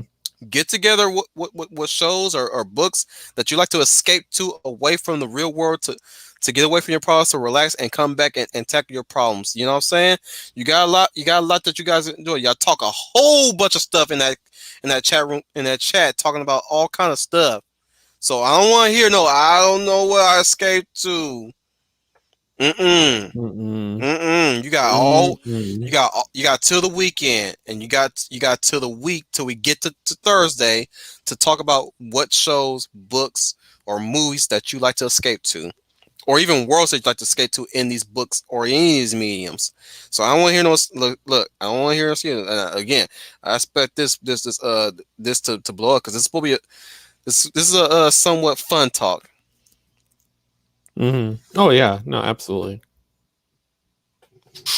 Well, that's it then. Things that you're obsessed with, food. Just bring whatever you do. Bring it to the Thursday, man. Yeah, bring it, bring it, bring it. I don't want to hear no doubt in your voice, Maddie. Right? Anyways, this has been Wolf Commander Rambles yet again. I know this was a topic that we kept bouncing around all over the place and stuff. You know I don't claim that I know everything there is to any topic. I try to give my 2 cents when I can, if I can, try to explain my point of view of it. That's why it's called a discussion. A discussion. That's why I say Discourse. Discourse. that too. That too. Don't call it a dialogue like these pink hairs do. Yeah, the discourse. it's me just speaking my perspective. That's I'm not right. saying I'm not saying I'm intelligent. Let's just get that out there. I'm not super intelligent. I'm just I like to Right. say what's on people's minds sometimes. You know what I'm saying? Exactly. Exactly. Just say I'm just speaking your minds. That's usually how it works in my Yeah. case. But other than that, guys, thank you for joining us. Thank you for Leia Plus Size. I'm so sorry that her connection was Yeah. was constantly in the fritz during this whole thing. I would have loved for her connection to be stable so that she can get her thoughts away. And I know that we I try to get everybody as best I can to voice our thoughts enough before we hit that 4 hour mark, or at least that 3 hour mark, depending on how long we talk on this station. Hmm. So yeah, we're trying to work this out. We're trying to get better at this, guys. Well, that whole hour is that's all Schooner's list right there. Yeah, Hey yep. Schooner, if you're listening, hey. So Hey, that oh, that being was good. said, this has been Trooper FN 2525. Hey guys, it's Trooper FN2525 from Imperial occupied Balmora on the border of core space. Signing off. Hope you guys had a good time. I know I did. Pretty Exactly. complex topic, but you know what? Go ahead and fill in the comments. Let us know what your thoughts on deconstruction and reconstructing a narrative. Go ahead and hit the like button, share, subscribe, find us on MeWe, same tags. We'll meet you here next week, same time, same channel. Please share what you think we missed during this stream, because we can do a part 2 of this as well as many other old topics that we brought up. I'm So gonna need a long coffee. exactly, you definitely, because you were asleep the most of this stream, man. You talk, Right. but were you really here? Was you really here? But yeah, yeah, say what you say. Actually, you know what? On the same vein, Hmm. comment what topic we should cover for any future WCR episode, because the Wolf Commander would like to hear your thoughts or any inquisitive ideas. So yeah, just think, just whatever comes to mind, just put it in the comments, and it don't necessarily have to be just this stream. Put it on any stream that you you know that you happen to visit my channel on. But with that being said, it's been your Wolf Commander. I'm your werewolf, and get on that super dimensional fortress and let's go on an adventure. Ow!